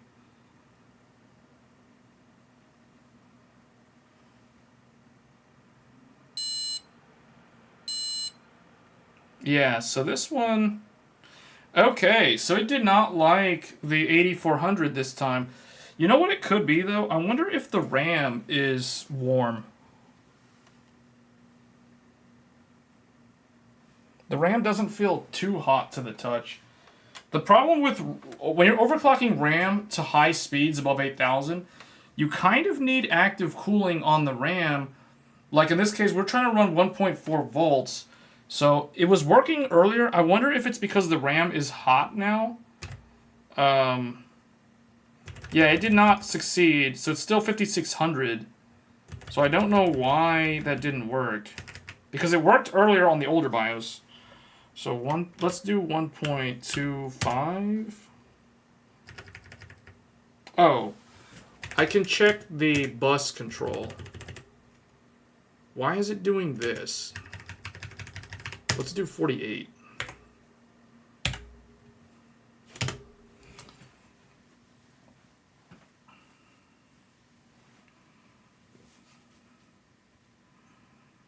It was pretty easy on the older BIOS. Yeah, I changed I changed proc ODT. So on the older BIOS, it selected 48 ohms for proc ODT. On this one, I saw it selected 25. So I changed that back. Well, it chose 25, but it selected 60. Well, it failed on 25, and then it went to 56 and it went to 60. So I'm manually coding it to 48 because that's what the old BIOS was using. Yeah, I think 25 is too low. 25 is going to result in a lot of signal reflections, which is going to be unstable. That's going to manifest as errors in memtest. So yeah, I manually set it this time to see, because that's what the previous BIOS did. So it's kind of weird that it chose such a low value.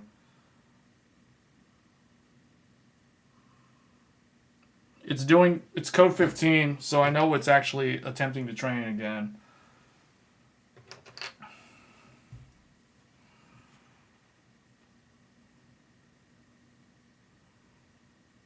The weird 25.3.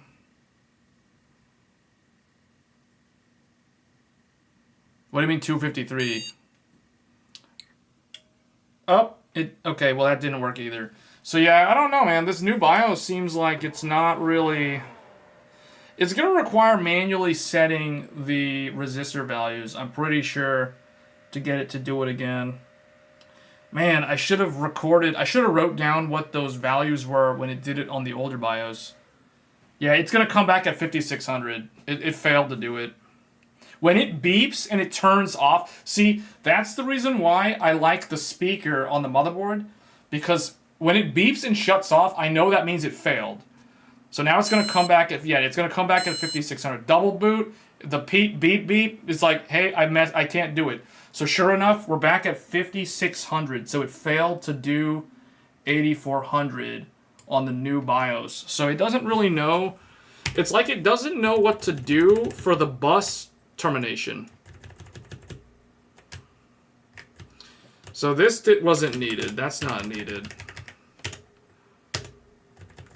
See, okay, so this is for 5600. So I'm going to need to change these manually. Nominal RD. I need to go find my video. My video will teach me how to do it, because it's been so long since I've done the manual proc ODT numbers. I gotta go find my own video.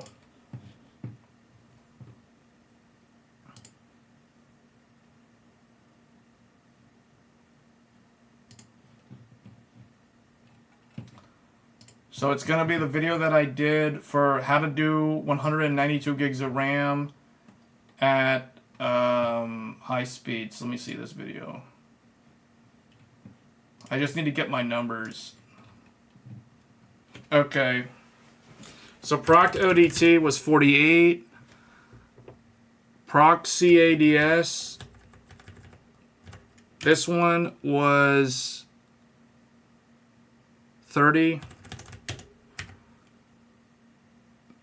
DQDS was 34. Okay, interesting. That's what it's saying. What is this? Proc DQDS. Oh, no. Proc DQDS is this one. Proc DQDS was that one. DRAM drive strength. Wait, where's RTT Park? RTT Park was 48. Park DQDS. This one was 48. They do, but, you know, I just want to see if this is going to work. Wait, is this right? DQDS. Wait a minute. What is this one? DQ. Yeah, RTT. Yeah, this one's that. And then nominal read. Nominal read was 60. Nominal write, I think, should also be the same. 60, yeah. Okay, wait, what was this one? Nominal RTTW. This one was 120.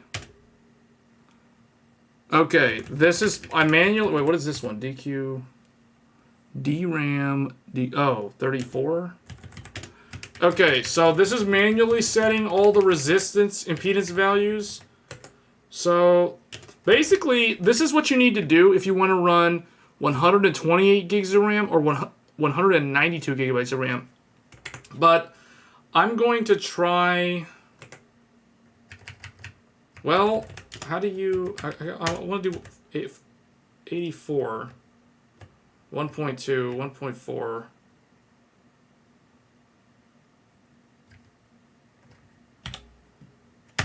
Let's see what that does. Let's see what it does with that. Those are my secret settings. But see, those settings are for 4 sticks of dual rank at 6,000. So I don't know if that applies to 8,000. That probably might not work, but let's see what it does with those settings. Yeah, this RAM is not on, well, as far as I know, it's not on the QVL list. I can check. I don't think it is. Memory QVL for Ryzen 9000. Yeah, they've got some 8200 stuff on here. I don't see any 8400 on here. I do see a bunch of 8,000 though. So anyway, if I can't get the 8400 to work, I'm gonna do 8,000, because 8,000 actually is better, because 8,000 allows the fabric and the memory controller to run at the same speed, which is 2 gigahertz. Technically, if you're gonna run 8400, you need to run your fabric at like 2100 or 2100 or 2133s.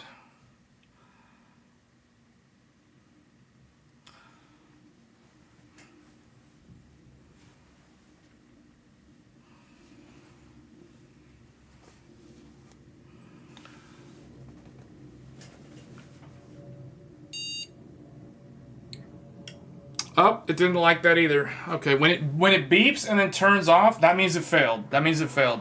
So it's gonna come back again at 5600. So yeah, I don't know what's up with this new BIOS compared to the old one. What I'm gonna do next, I'm just gonna clear the CMOS. I'm gonna clear CMOS and just start over. Will X670E Aorus Pro limit the 9950X? No.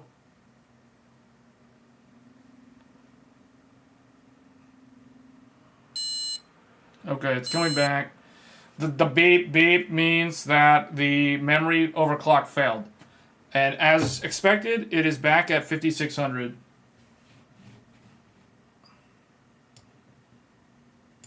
So let's do something else. Let's change this. Let's do 8,000.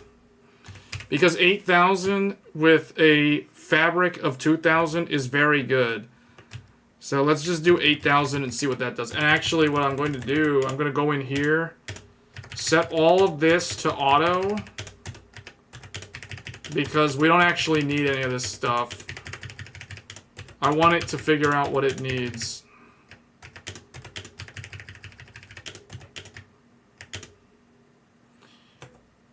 Okay, if the 8,000 doesn't work, then we're going to clear CMOS. And start over.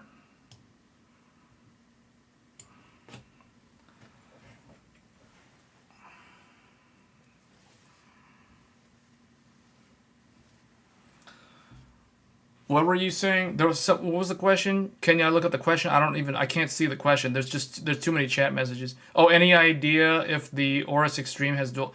I don't know. There's very little info on that. That was just announced this past Wednesday. This is exactly why you're not updating the BIOS. Yeah, in general, if you're not having any problems with your computer and it's working fine and your overclock works fine, you typically don't need to always update the BIOS. Usually, BIOS updates are required if there's like security vulnerabilities that get fixed, or like in the case of Intel CPUs, on the Intel CPUs you kind of have to update the BIOS. Like you should not be on the old BIOS. But yeah, most of the time, if it's working, you don't need to update.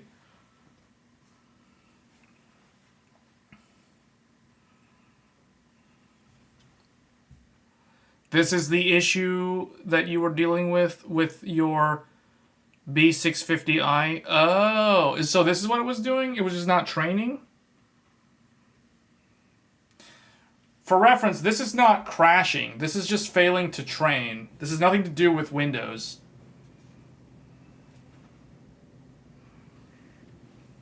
Yeah, so this memory is definitely not on the QVL list. But what's interesting is the older BIOS was working.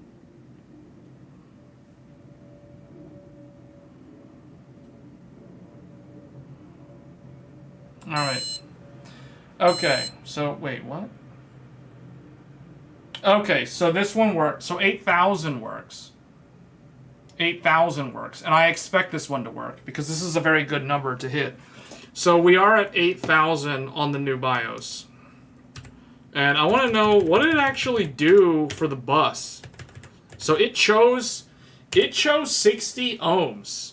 60 ohms for proct ODT. So hold on, I'm going to get my phone. I want to take a picture of this So I can plug these numbers in for 8400.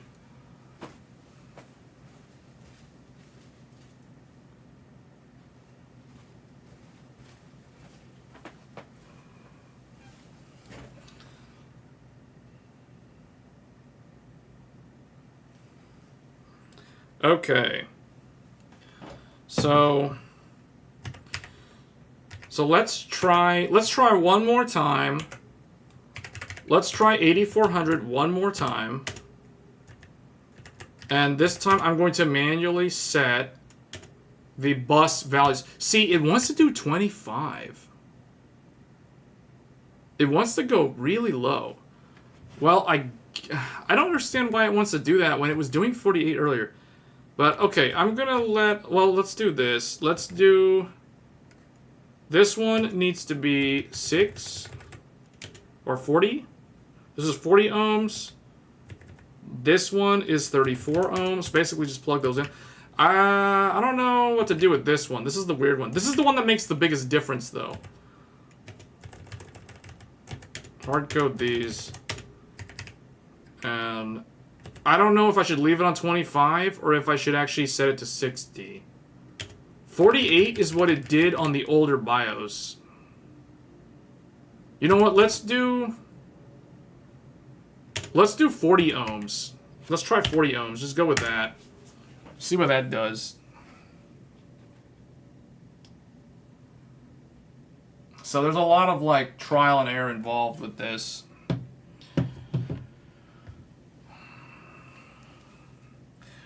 RK is saying do 60. See, the problem is 60 might be too high of impedance.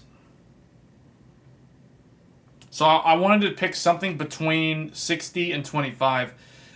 The old BIOS did 48, but I did 48 earlier with my custom numbers and it didn't work. So I'm going to try 40 so it goes closer to 25 without it being too low where it's going to have a bunch of signal reflections.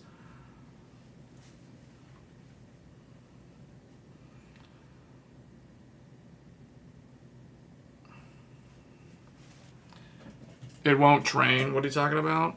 I find when using auto and trying to gauge what the system can do, the BIOS reset from switch, then go up incrementally on auto. Okay, you're talking like DDR4.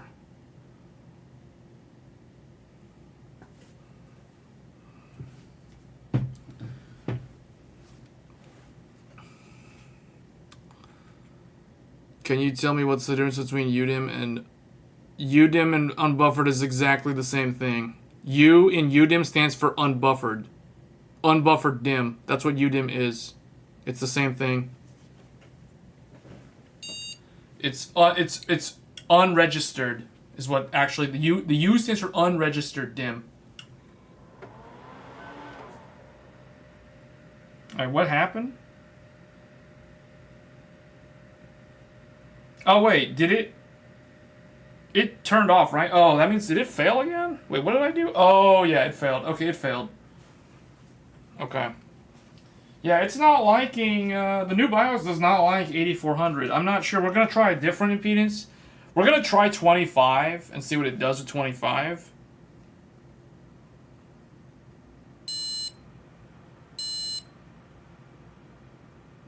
Yeah, so it didn't like that. It's back down to 5600.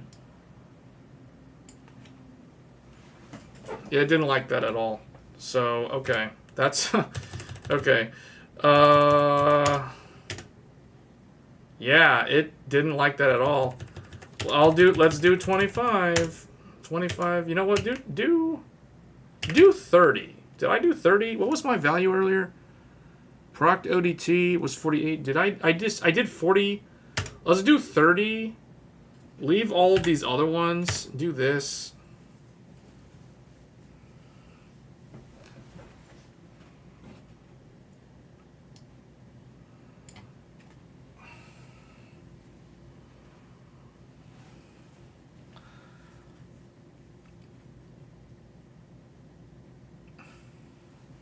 DDR5, you want Hynix?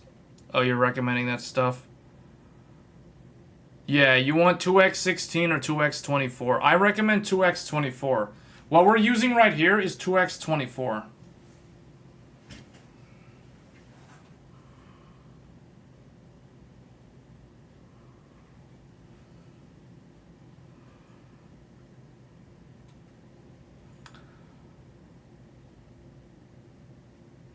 Yes.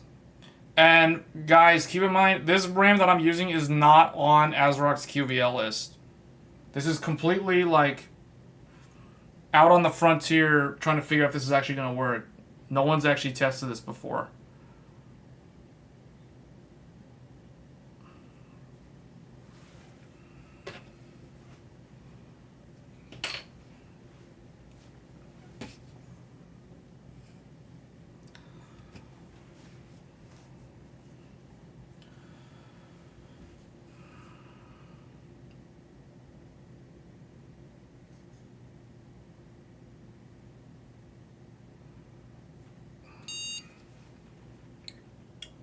Nope, didn't like that.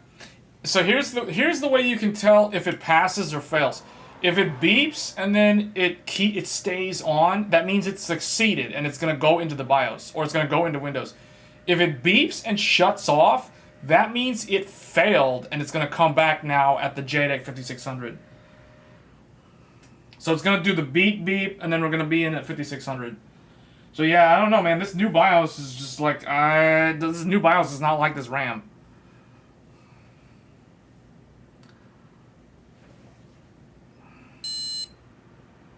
And then there's the second one, and then now we're in at 5600. Okay. And sure enough, we're in at 5600. So, yeah, I don't know. It's not liking this. I think I'm going to just clear the CMOS, actually. Although, updating the BIOS already did that. So, it's not like that's going to change anything. So, let's try something different, actually.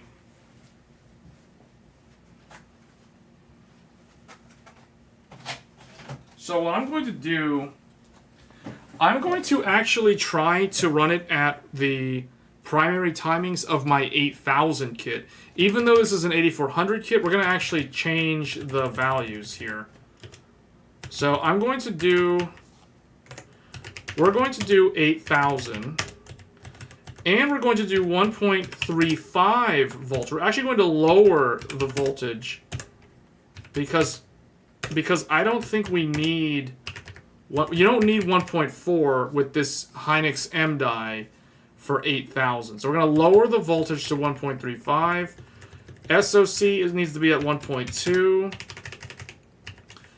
And then the primaries, we're going to go with 40, 48, 48, and 1. Wait, what is this? Why is this 90?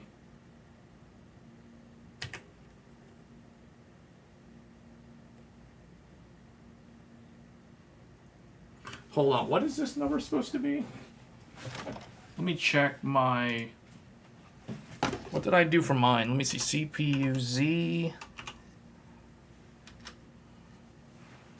I want to get my primary timings from the 8000 kit that I have. TRAS.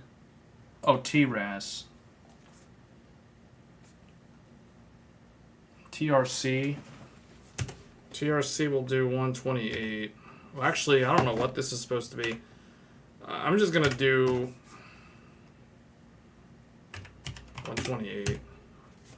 And then this, I'm just going to do auto, because I don't know what these are supposed to be. Just going to auto all this other stuff. Just do 40, 48, 48, 128. And then this stuff, we need to put this back to auto. Let it choose what it wants to do here.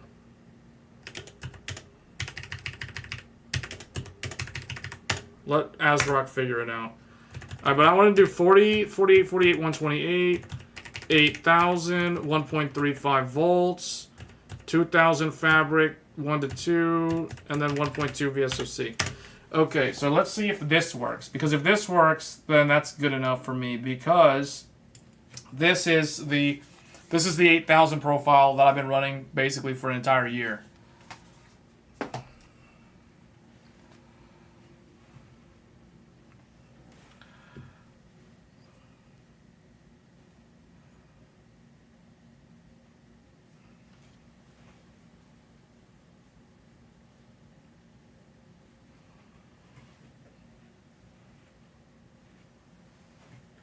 I'll let it figure out what it needs.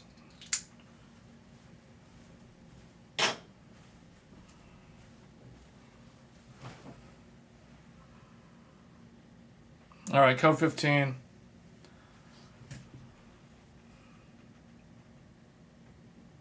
You don't like wait, you hate Gigabyte BIOS? Why?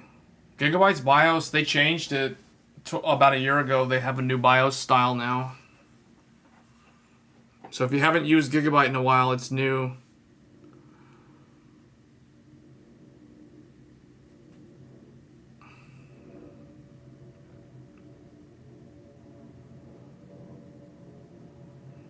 You're using the old one? Yeah, if you have the new Aorus, like the Aorus X670 or X870, those have a new BIOS.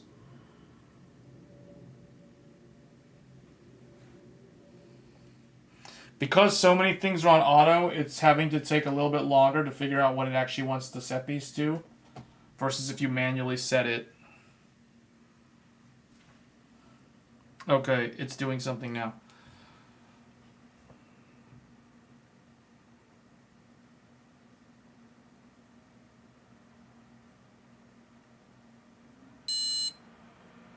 All right, that's good.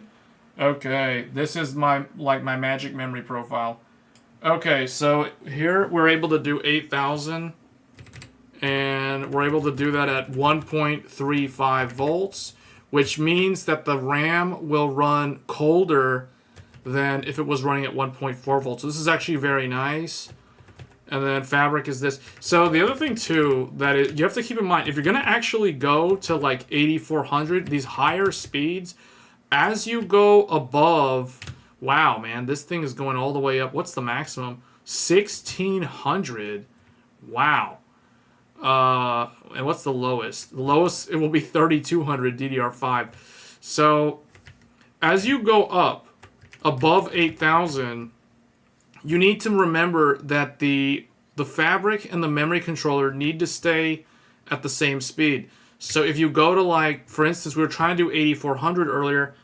At 8400, the memory controller the memory itself is running at 4.2 gigahertz, which means the uClock is running at half of that, which is 2100, which means we would need to run our fabric also at 2100.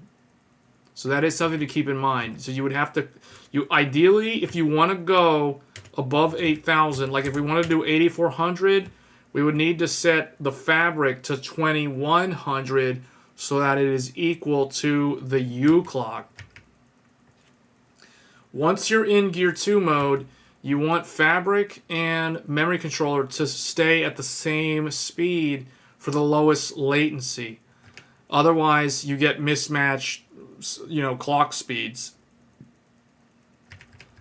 So that's something to keep in mind. So the nice thing about 8000 is it's very easy to achieve, and you can do it with low voltage. Like 1.35 volts is all that's needed to do 8000, as I've shown here. And then the fabric and the memory controller run at the same exact speed of 2 gigahertz, which means they are fully synchronized, and that reduces or eliminates buffering, and as a result you get a latency reduction by doing this. So that is the reason why 8000 is the other sweet spot. So if you're going for high speed, high bandwidth, you want 8000.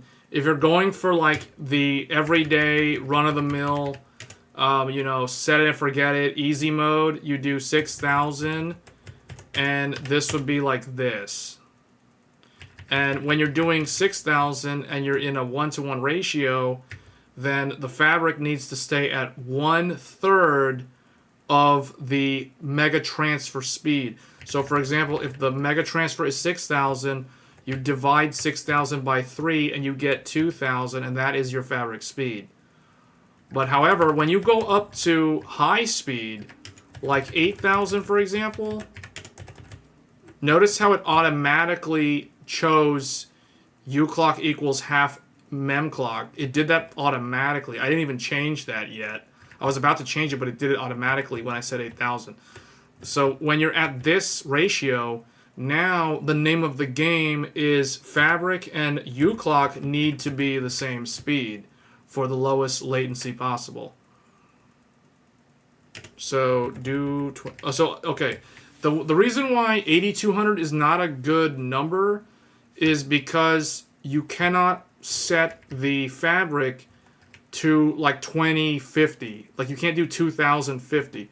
It can be 2000, 2033, 2066, 2100.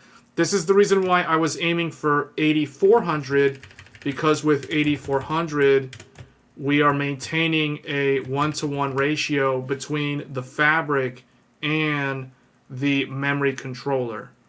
See, so basically once you go above 8,000, now the thing is there should be a way in here to manually set the RAM. Like I don't understand why I can't do, like I can't just type a number in here.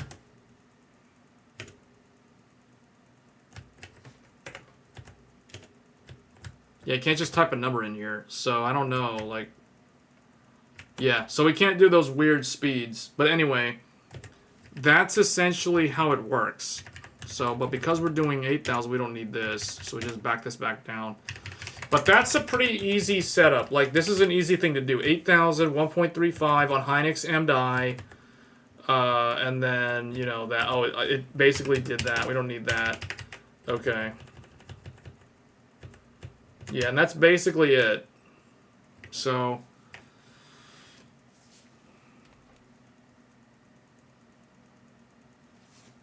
all right, so that's pretty much how to set the RAM to 8,000.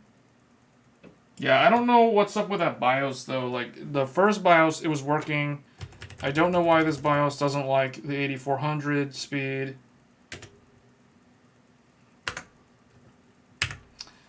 But that's the reason why I recommend 8,000 in general, 8,000 as opposed to 8,400. But if you're somebody who wants to go for like a, you know, like the highest end number you can get and see if it can be stable, if you'd like overclocking, that is one thing to be aware of. Revert to the older BIOS and see if it'll run 8,400. Okay. So for that, I have to download the old BIOS.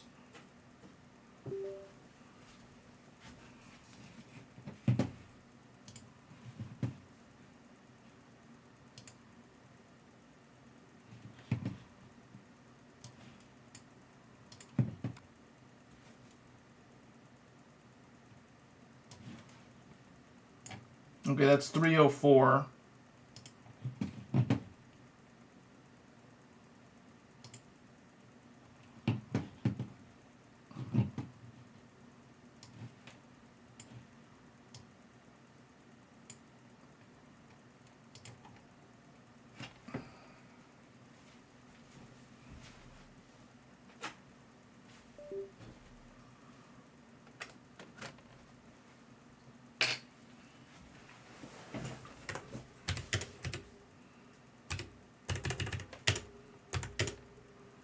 Okay, so let's go ahead and revert the BIOS then.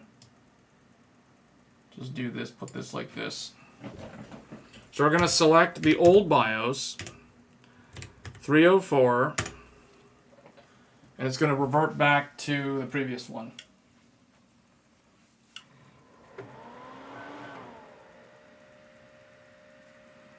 Well, yeah, because it worked before, so...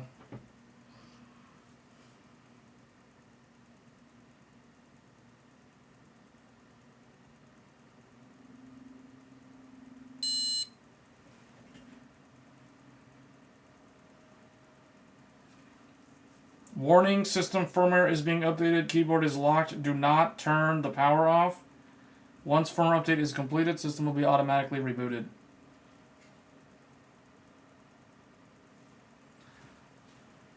You need dual BIOS switch on all motherboards. Yeah, that is something that we don't see anymore on modern motherboards.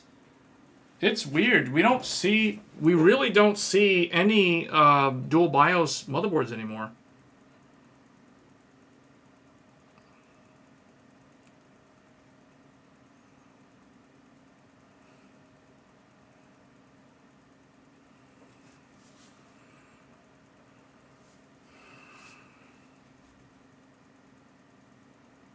You used to take this part when you didn't have a UPS. I don't have this connected to a UPS. Yeah, if you don't have a UPS, you don't want to be doing this in the middle of a thunderstorm. Or in any situation where you could lose power. You definitely don't want to be doing this.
This is a Corsair Scimitar.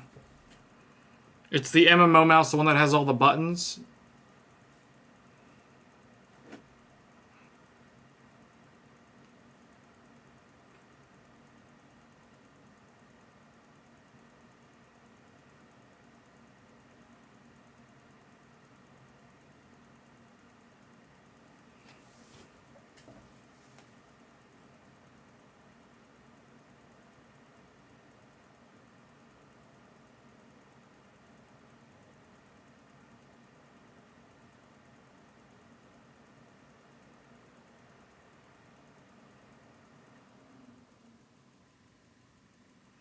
Okay, so now it's gonna come back up in default with everything set to baseline again. You know what's interesting though? This is the only motherboard that I have ever used with like these newer boards that have DDR5. This is the first time I've ever used a motherboard where I installed and turned the computer on for the very first time, and I didn't get that message like about FTPM. Press Y to clear FTPM. Press no to, like have this. Like every single DDR5 motherboard, both AMD and Intel, have that message. This is the first motherboard that I have ever used that's DDR5 that did not have that out of the box, which was very interesting.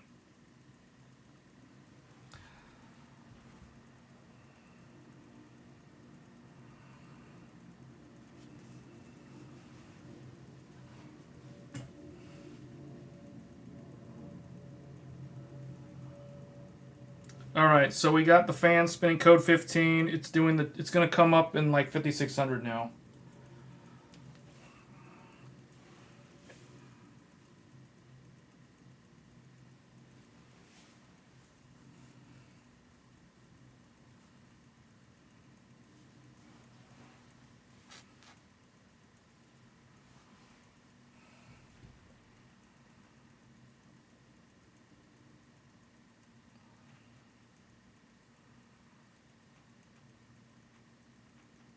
There are so many abbreviated terms in PC hardware and the software stuff you have to learn.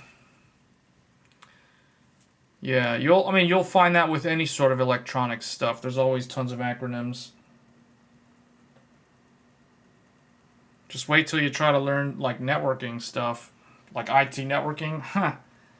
That's like the mecca of acronyms. Okay, here we go. Okay.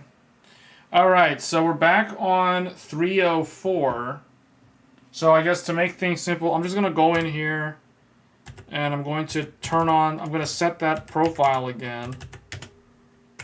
And then just manually set 1.2 volts. That's what I did last time. And then let's see what it does. Oh, see? The old BIOS says 48 ohms. So there's some kind of combination that the old BIOS does with the procced ODT that is different from the new one. So let's just F10, let it do its thing.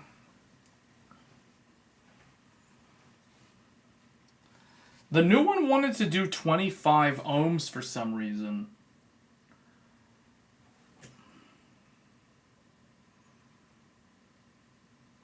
Well, we can do fabric after this. I want to make sure that it actually, like, does the thing this time.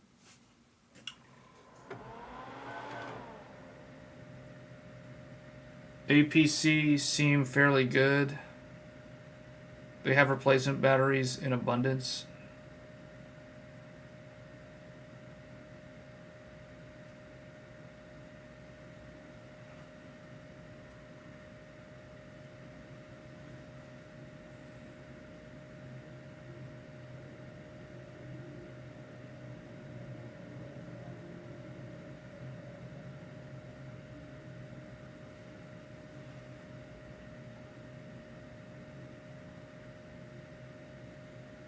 Hold on, I can't remember. Did this turn off and turn back on?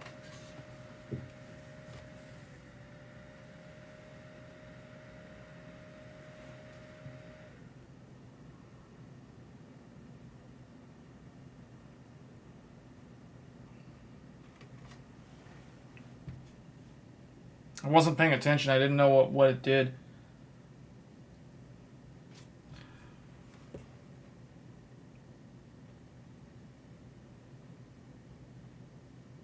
$50.90.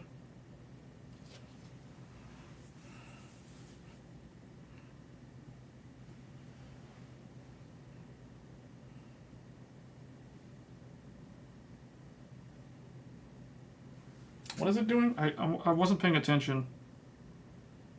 It says code 15. But it was doing, like, the fans spun up and then they spun down.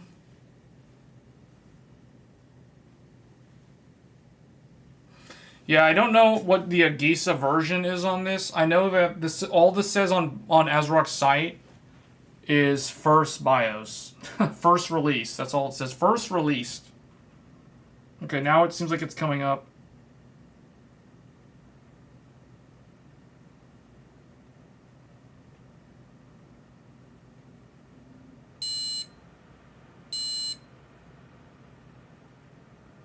Okay, it didn't work. Yeah, I don't know what happened here. We're probably going to clear CMOS, but it's still... Okay, if all of that and it still failed, so 5600, that's really weird. Okay, but what I do know from this is that the maximum speed on the CPU normally, the Fmax on a 9700X is 5.55 gigahertz. So 2100 is not going to do anything. If we can't get it to do 8400, like, the last thing I want to do is start overclocking the fabric, because that's another thing that needs a whole bunch of stability testing. So, but yeah, that is kind of weird. I'm not exactly sure. What I'm going to do, I'm just going to turn it off. I'm going to turn it off, and I'm going to clear the CMOS. So, on the back of the motherboard here, there is a clear CMOS button. It's in red. So I'm going to press that and then turn it on after clearing the CMOS. I want it to just start all over again. Like, I don't know what's going on.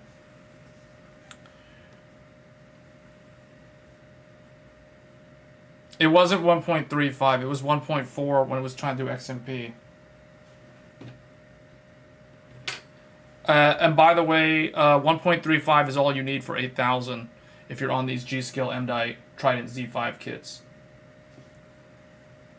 You don't need more than 1.35 for 8000. Unless you're on like Hynix A die or older DDR5.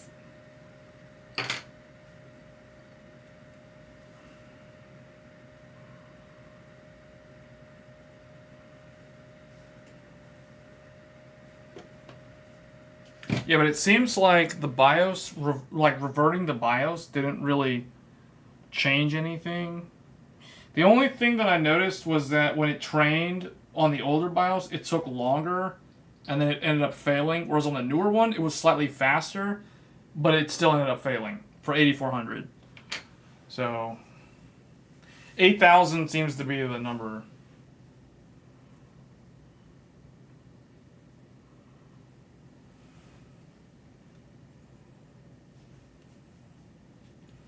Yeah, the problem with memory overclocking is the proc ODT, like the impedance values, are so specific for any of these RAM overclocks when the RAM is at very high speed.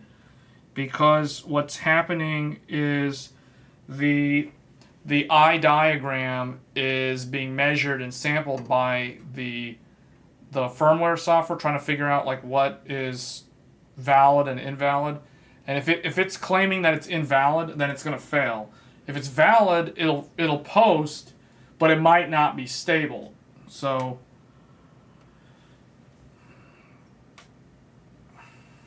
all right, here we go. So now it's going to be like base, default stuff. All right, we cleared CMOS. Let's do... So do we want to overclock the fabric? But I feel like overclocking the fabric is just not... That's going to introduce a whole nother variable. So let's just do 1.2 again. Well, you know what? It's saying 1.3. 1.3 is the maximum. I don't think 1.3 is needed because I got it working at 1.2. But actually, no. I'm going to stick to what I tried initially that I know was working. So we're going to do 1.2, and all this stuff is 1.4. And then what does it do for the bus? It says 48. It wants to do 48, which I agree with. I think that's a good number. So let's do that. If this doesn't work, I'll try 1.3 volts VSOC, which is the maximum, with an Infinity Fabric of 2100. Is there an option anywhere for show training? Okay, see, when it beeps and turns off, that's a bad sign. That basically means that it just straight up like failed. So it's gonna come up at 5600 again. So yeah, I don't know. I really don't know why. Unless the BIOS update flashed like an EC firmware chip update, which we cannot revert back to the old one. Even though we're on the older Agisa. But yeah, this is an example why dual BIOS chips are very useful. Because we only have one BIOS. So there's no way of like returning it back to the way it was out of the box. Like sometimes there's an EC firmware update. It's like embedded within a BIOS update. And if you update the BIOS... that gets updated, but if you try to roll back, that thing may not get changed back. So I'm starting to think that even if we keep it on the old BIOS, it's not going to behave any differently than the new one. Yeah, I know. You don't really need 1.3. But if we're going to do fabric overclocking, we are going to need to probably increase the VSOC.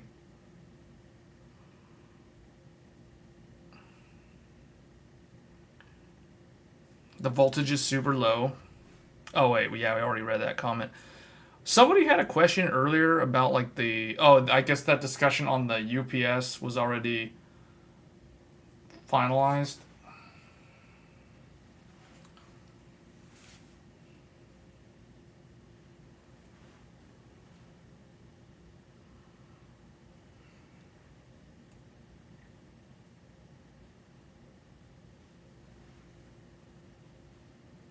Dual BIOS is why you're tempted to just buy the Ace.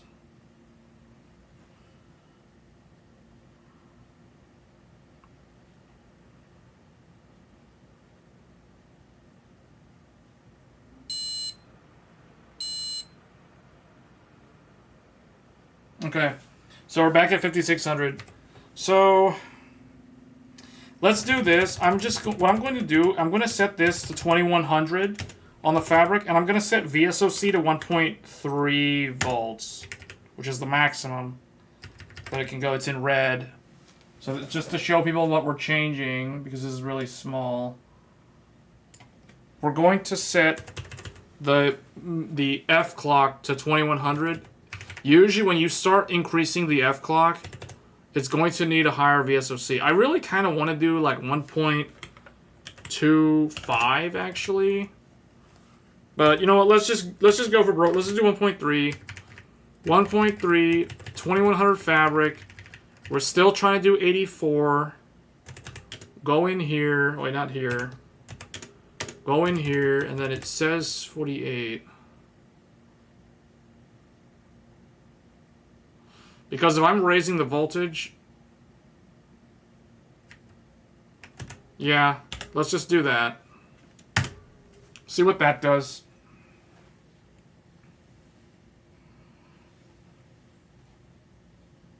Yeah, the Ace is actually one of the best motherboards from the previous generation. Yeah, it's very good.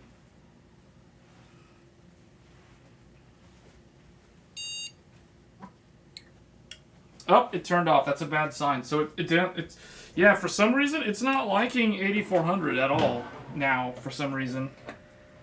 So this isn't working. Even at 1.3 volts it's not working. I'll have to manually mess with the proc ODT and all the different resistor values one by one, but that's going to take a while.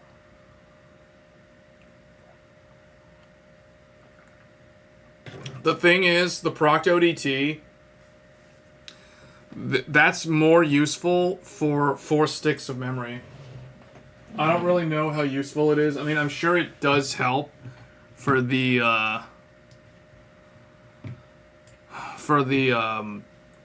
high-speed DDR5, but I just don't really think this is going to work.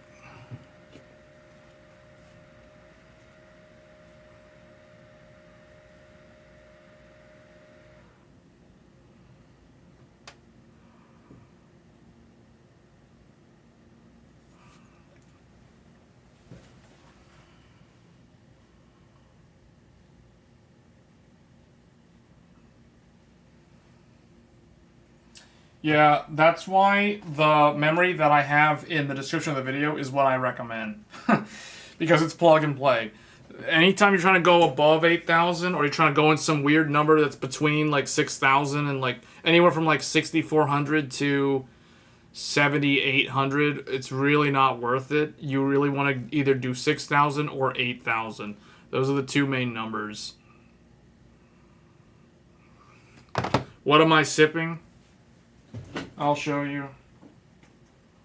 Crystal Geyser Alpine Spring Water. It's just spring water right here. Crystal Alpine Spring Water.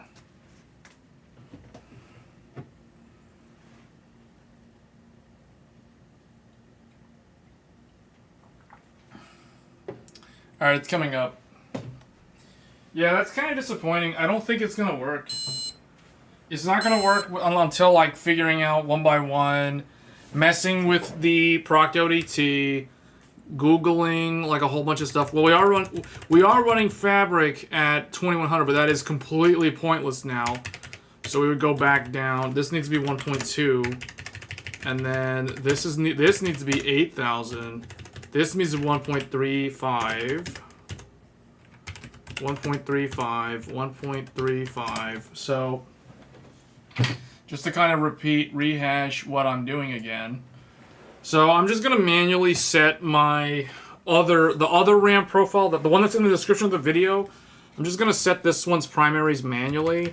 So the RAM in the description of the video is an 8,000 kit RAM that runs 8,000 at 1.35 volts, VSOC 1.2 volts, Cast latency 40, 48, 48, 128, and then this stuff will just auto everything else.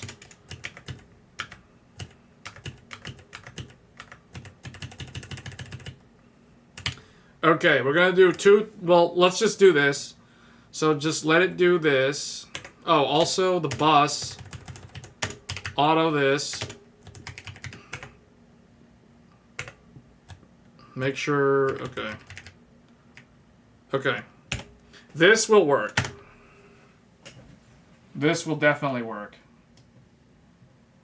So I don't know what happened with 8400. I'm going to have to try like a couple of other things off stream to figure out how to get that working.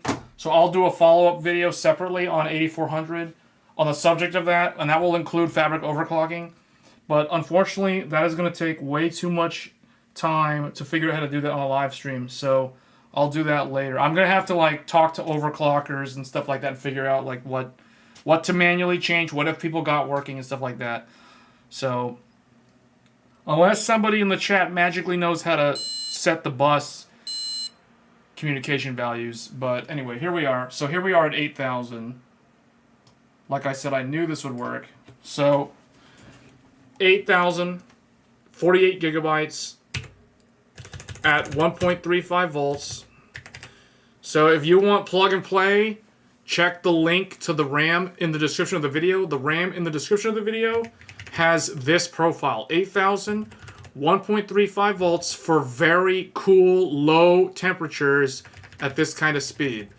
And then VSOC 1.2, fabric clock equal to U clock, so they're both running at 2 gigahertz. So that's synchronized on that side. And that's pretty much it. So with this, now we can go in and overclock it using PBO. So let's do Precision Boost Overdrive, Advanced, and we will do Manual Scaler. We will do a positive 200 megahertz overclock with a 5x improvement in the scalar control. Curve Optimizer, we will do all cores, negative 10. And then we will go to Curve Shaper, and my medium frequency, I want negative, let's do negative 15. So the total will be like negative 25 because it stacks with Curve Optimizer. So let's do negative 15 here. And then high, so this one is your multi-core, like Cinebench, for example. And then high frequency is going to be gaming. So here we're going to do medium temperature. We're going to go negative, and we're going to do negative 10. And then we're going to do high temperature, negative 10. And max frequency, we can just leave this alone. Or what I like to do is positive 5. The reason why we're doing positive 5 is because we're trying to walk back the negative offset so that it has a chance to boost the cores. Now you could actually go in here and do like per core. For example, my best cores on this CPU are cores, I believe, 2 and 3. So I would do like here, we would do negative 10, negative 10. And if this is my best one, I would do like negative 15. Negative 15, and then these would just be like negative like 5 or whatever. So 5, 5, 5, 5, like that. So this is more of like an advanced overclock. So that's what a more advanced overclock would look like. You could also do like positive. So for example, if we're doing, well, we're actually doing positive here. So what I want to do here, my maximum, we want to walk down the undervolt. So, because we're doing negative 10s and 15s and stuff. So, like, see how these are negative 5? But on max frequency, I don't want it to be too undervolted. So, we're going to walk that down by countering the negative 5 with a positive 5 at the maximum frequency. But we're going to keep the undervolt for the gaming frequencies. And we're going to keep the undervolt for the multi-thread workloads. So this is what a typical, hold on, let me make sure, negative 15, I already did negative 15 here. So I would actually probably do, yeah, that's fine. Because this would be like the negative 30 max, but only for the full all load. The nice thing about this is the minimum and the low stay at auto, which means that they don't really suffer from an insane undervolt because the worst cores are only negative 5. So, but anyway, this is what a advanced overclock looks like. You can also set this to motherboard if you want to increase the power limit. That I don't really bother with though, so I'll just leave it like that. So we're gonna do that. The nice thing about setting this sort of overclock is that when you overclock the CPU, it does not need to retrain the RAM. The only time it's going to retrain the RAM is when you touch anything that has to do with the RAM. Anytime you change something in the BIOS, see how it's posting like really fast now? Anytime you change the RAM, it has to do a memory retrain. But anytime you touch just overclocking the CPU or any other setting in the BIOS, it doesn't have to retrain the RAM. So that applied the overclock. We're still at 8,000 on the RAM, and we have our undervolt and overclock in place now with Precision Boost Overdrive. So that's basically how you overclock a Ryzen 9000 series CPU with curve shaper, curve optimizer, and PBO. And that's how you set the RAM to basically the best memory frequency with the synchronized F clock and U clock. But that's pretty much it for this live stream, guys. Like that's the ASRock Taichi. No lane sharing on the GPU. You can install 4 M.2s, and your GPU is still at full 16 bandwidth.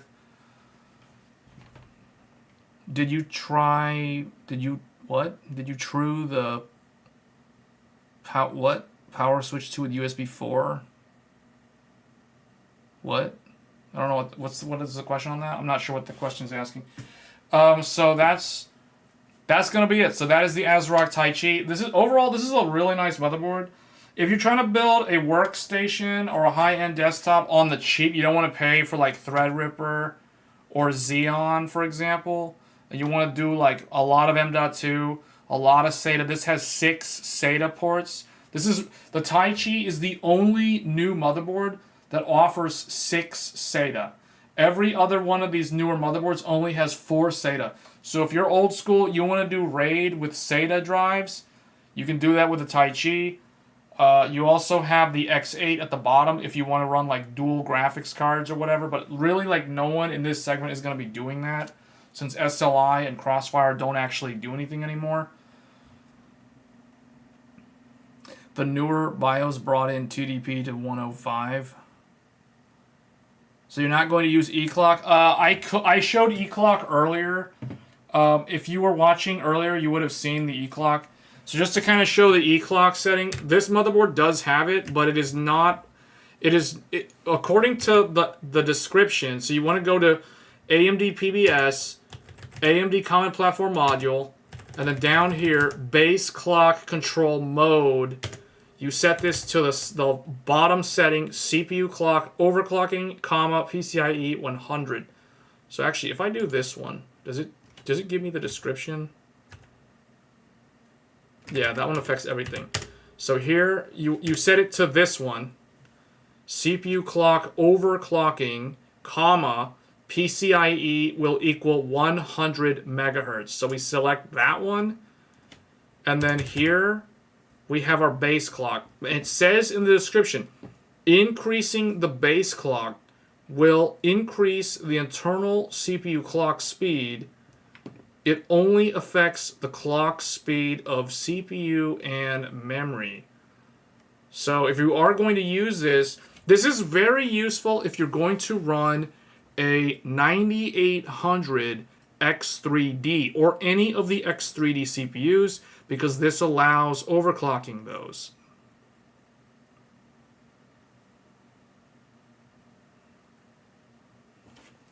B clock, is this setting you asked us to see if the Nova? Yes. Does anybody have the Nova? Can they check in the BIOS? Can you guys do me a favor? Anyone who has the Nova, can you go into your BIOS, check advanced, PBS, AMD Common Platform Module, and see if you have this base clock control mode in the Nova BIOS. I really, really want to know if that's in there. If that's in there, that means the Nova is like the most incredible motherboard I've ever seen. Yes, this makes a difference for X3D. But remember, according to ASRock, it affects the RAM. So if you are going to do, like, for example, if we do 102, now the memory will run at a faster speed. So we need to figure out what that memory speed is. Oh, also, if you are doing this, you have to remember that this affects the entire voltage frequency curve. You're asking if it tried power. Oh, PSVR2 on the motherboard's USB-C. Yes, it will work. It will work, but it will use your integrated graphics on the CPU, which is not good enough for VR.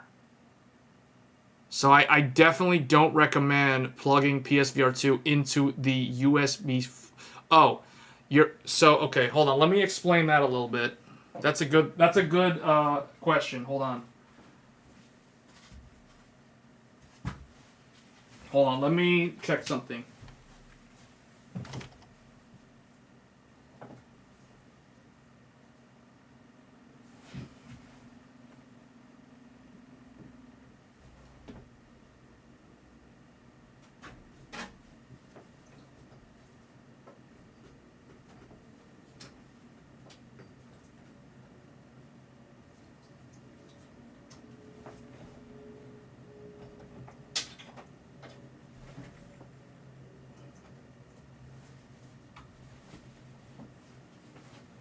Okay, I don't know if you guys heard like a USB disconnect button or sound. That's because I had to disconnect my PSVR 2 from this PC that we're streaming on.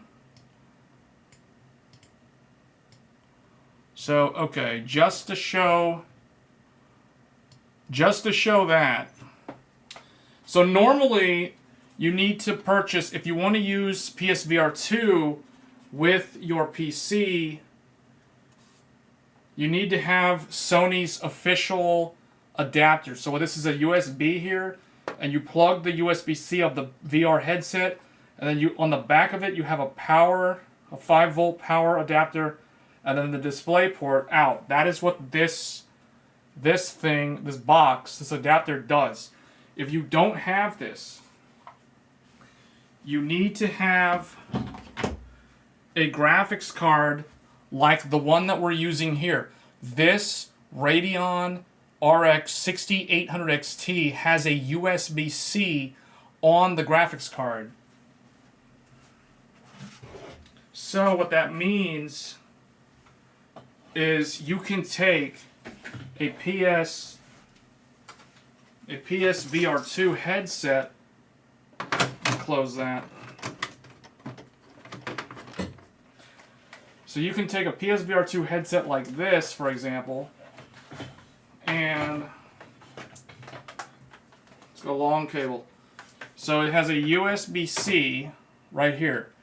You can plug this into the graphics card, provided the graphics card has a USB-C, and it will work. If you plug this into your motherboard, it must be a USB-C port that is connected to your integrated graphics, which means it has to either be one of the USB 4 ports on the back of this Taichi.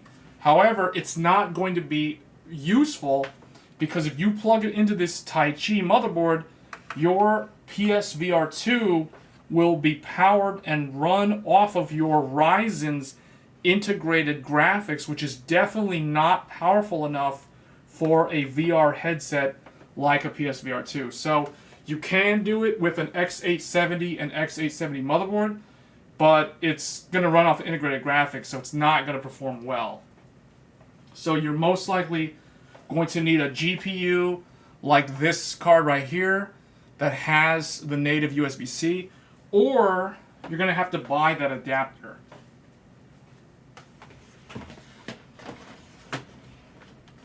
But that's a good question, even though that was a complete tangent and nothing to do with what we were talking about. Okay, so going back here, if you're going to do an overclock using the base clock for a 9800X3D, for example, you're going to want to make sure your RAM is set slower than what it's currently using, so that it's not unstable. The other thing too is if you're using the base clock to overclock the CPU, you need to use a positive offset, not a negative offset in Curve Optimizer, because you could be unstable at the lower frequencies because now you're raising the reference clock, forcing everything to run at a faster speed. So if you do not increase voltages, you may be unstable and you may see it crash. This is why we offset that by adding a positive 5 offset to all the cores. You can tune this per core, but I'm just using all cores to make it very easy to observe. Now, Curve Shaper is what actually makes the magic happen, because with Curve Shaper, you can do a negative offset to get higher performance in your all core, and then for the gaming, you can also reel in, you can dial in the undervolt with Curve Shaper to maintain better performance in the gaming workloads, which fall into the 5 gigahertz to 5.5 gigahertz range. And then for the positive one, for this one, we can either do positive or like nothing, just leave it on auto. But that's typically how it would look if you're going to use base clock, overclocking.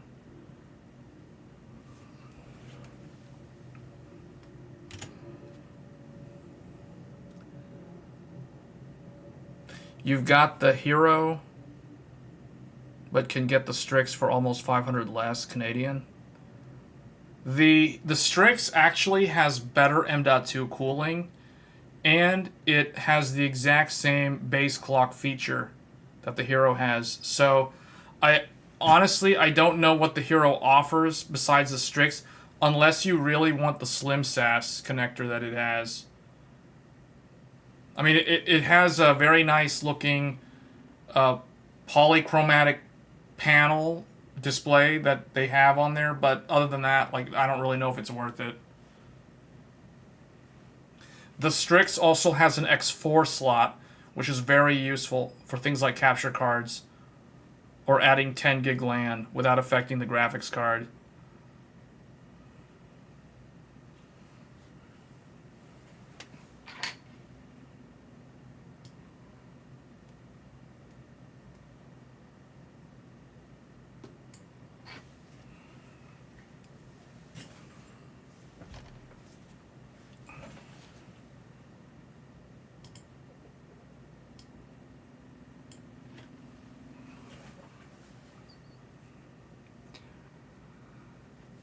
With 3090 and 70, what are we talking about? You're using a 10 gig? Okay, well, yeah, you would need an X2 for that.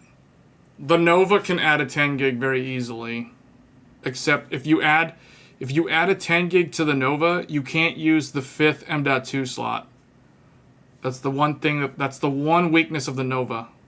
The Nova doesn't have a lot of weaknesses, but that's pretty much the only one. That and the lack of a X4 slot. But a lot of these motherboards don't have X4 slots. This Taichi doesn't have an X4 slot. So the Strix is actually really nice in that it has an X4. The Carbon also has an X4. So, the other thing between the Hero and the Strix, the Hero has a backplate. The Strix does not.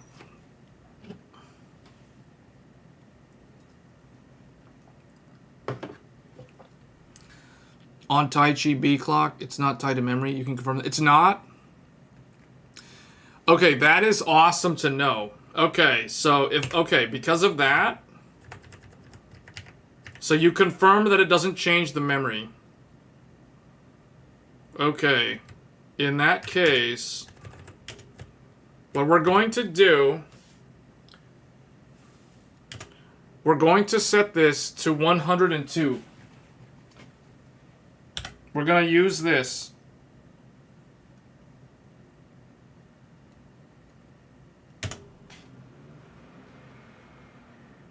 All right. We're changing the reference clock. And here's the thing. Because let's see what it does. So it looks like it's training memory. I don't know why it's training. If it's not supposed to affect the RAM, it should not be retraining the memory when changing the B clock. But it is doing a memory train. So are you sure? Because it looks like it's probably... Okay, well actually you might be right, because it didn't actually take very long. It's coming up. If it doesn't affect it, that's really, really good. That means it's just as good as the Strix and the Hero. And the Aorus Master. Okay, so I applied the overclock, and it looks like it took it. So we're still at 8,000 on the RAM. It says 8,000 on the memory. Let's see what it says over here. So it's reading 8,000. That's really good. So does that mean this is a flaw with ASRock's documentation? Because it says right here in the description, increasing the base clock will increase the internal CPU clock speed. It only affects the clock speed of CPU and memory. But this is not how this feature is supposed to work. Because the PLL, see the thing is, when you do this, by definition, the external clock generator is supposed to only affect the CPU clock PLL. The PCIe and the VSOC, the SoC, all that stuff, USB, SATA, PCIe, NVMe, and the memory are supposed to be on this other reference clock. So I'm starting to think that ASRock's documentation is incorrect. This is the sort of thing that the only way to confirm this, you would have to open up a support ticket with ASRock and ask them if this feature, this base clock control mode, when they turn it on to the third setting, does it affect the RAM? Because the description makes it sound like the RAM is affected. However, I kind of think it's not, mainly because in here, this tells us what the memory speed is. It says at 8,000. So even though we've increased the base clock by 2 megahertz, it's still running at the same 8,000 speed. So I don't actually think it's affecting the RAM, which seems like it's kind of like Gigabyte's Aorus Master in that regard, because the Aorus Master has the exact same feature. Can you use an HDMI female USB-C adapter to plug the PlayStation VR to the 3070? No, that will not work.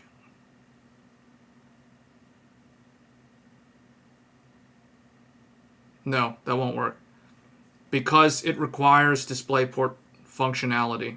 It uses a technology called DisplayPort Alt Mode, which is different protocol signaling from HDMI. It will not work.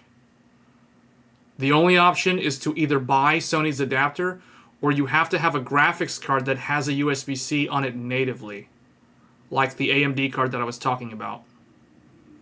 I assume you watched my video. My video on the PlayStation VR 2 shows exactly what's needed if you want to bypass having to use Sony's adapter. It's very limited in what you can do to get that working.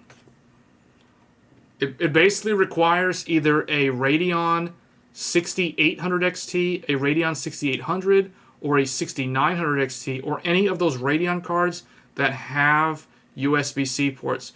It also works on the 7900 XTX and the 7900 XT reference cards that feature USB-C ports. Otherwise, you have to have the adapter for any other graphics card.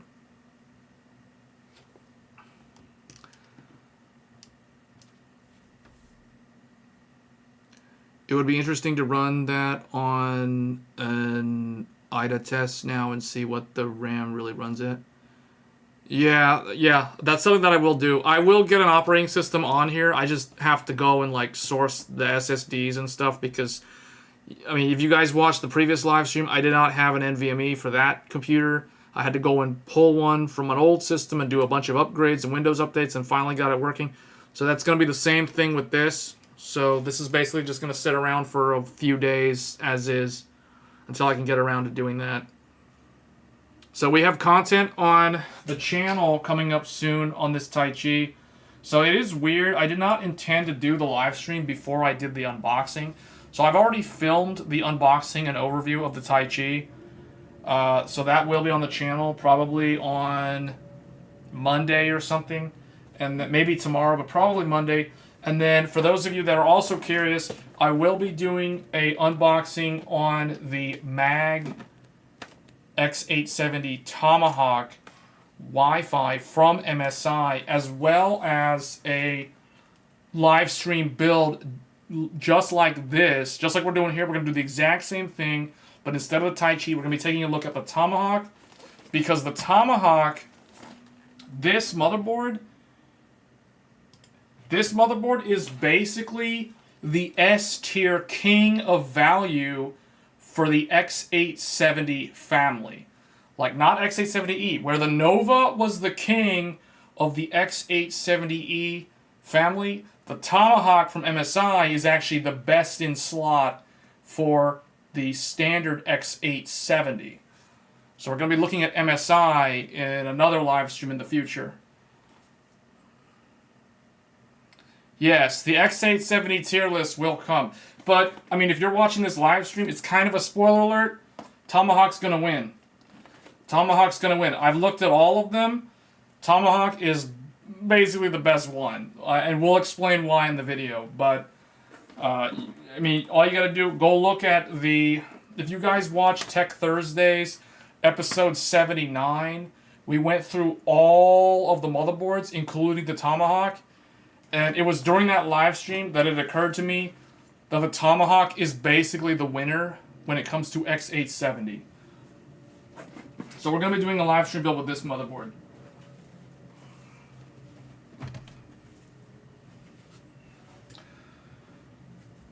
Best looking X870. Yeah, the Tomahawk is really good. So anyway, that's pretty much it. I mean, there's not a whole lot more. We got the RAM. So I'll figure out the 8400 thing, like why the RAM's not working. It was working with the original BIOS out of the box.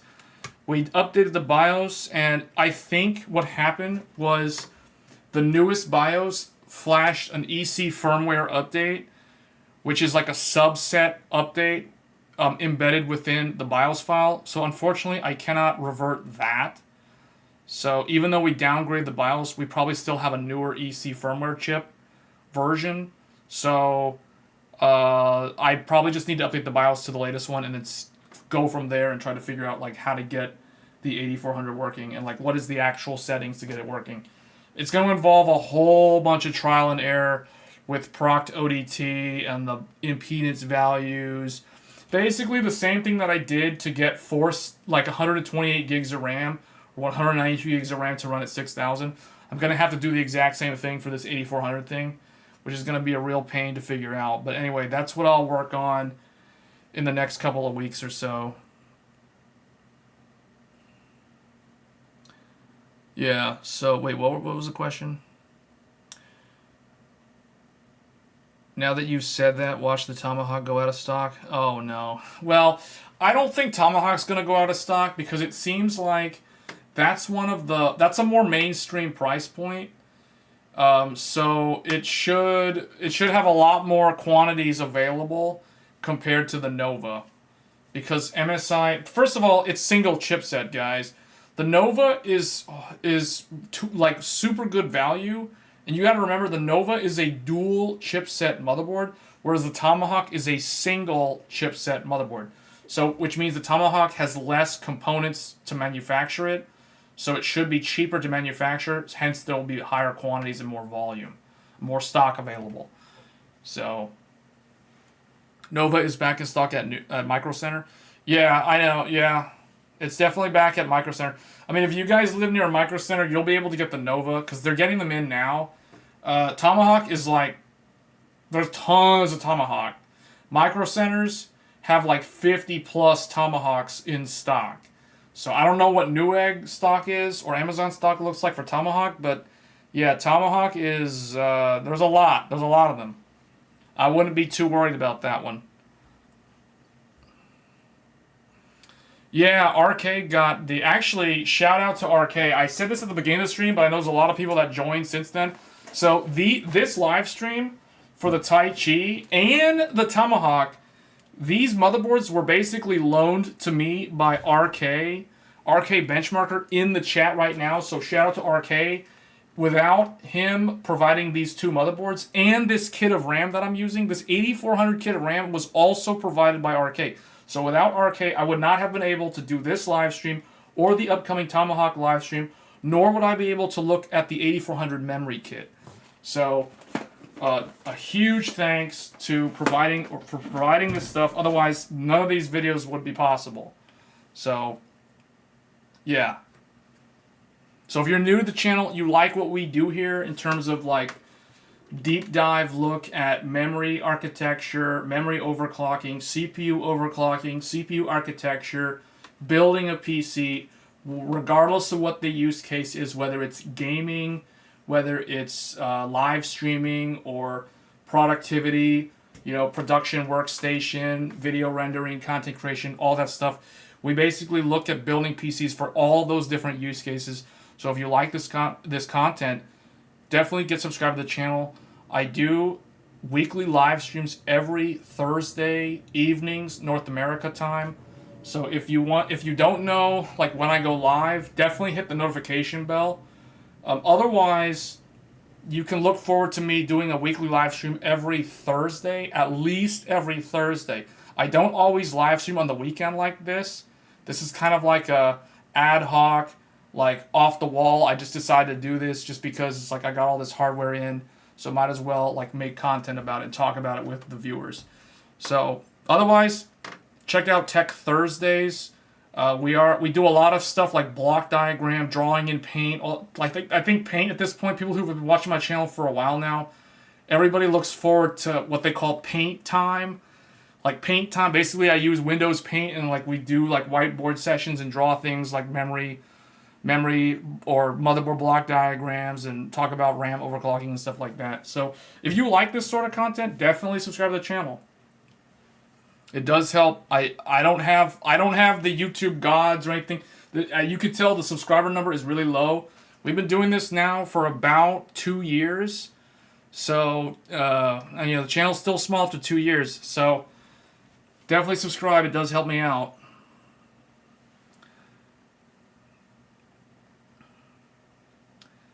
Alright guys, but that's pretty much it for the stream. Thanks everybody for stopping by. We will be back with the MSI Tomahawk. So we're going to be doing a PC build video, which is going to be targeted more at like a certain price point for someone who doesn't want to spend an insane amount of money on a motherboard or like fancy cooling and all that stuff. We're going to be doing a more budget-friendly build live stream in the near future, so stay tuned for that. And like I said, I don't know exactly when I'm going to do that live stream. It could be tomorrow. It could be, like next weekend. But do get subscribed and get notified using the bell icon. That's the only plug. I don't like to plug the channel. I don't want to sound like a broken record. But anyway, otherwise, you don't want to miss out on these live streams. And with that said, I'm going to go ahead and get out of here, guys. Thank you all for watching, and I will catch you guys on Tech Thursdays next Thursday. Until then, take care, and I'll see you next time. Thanks.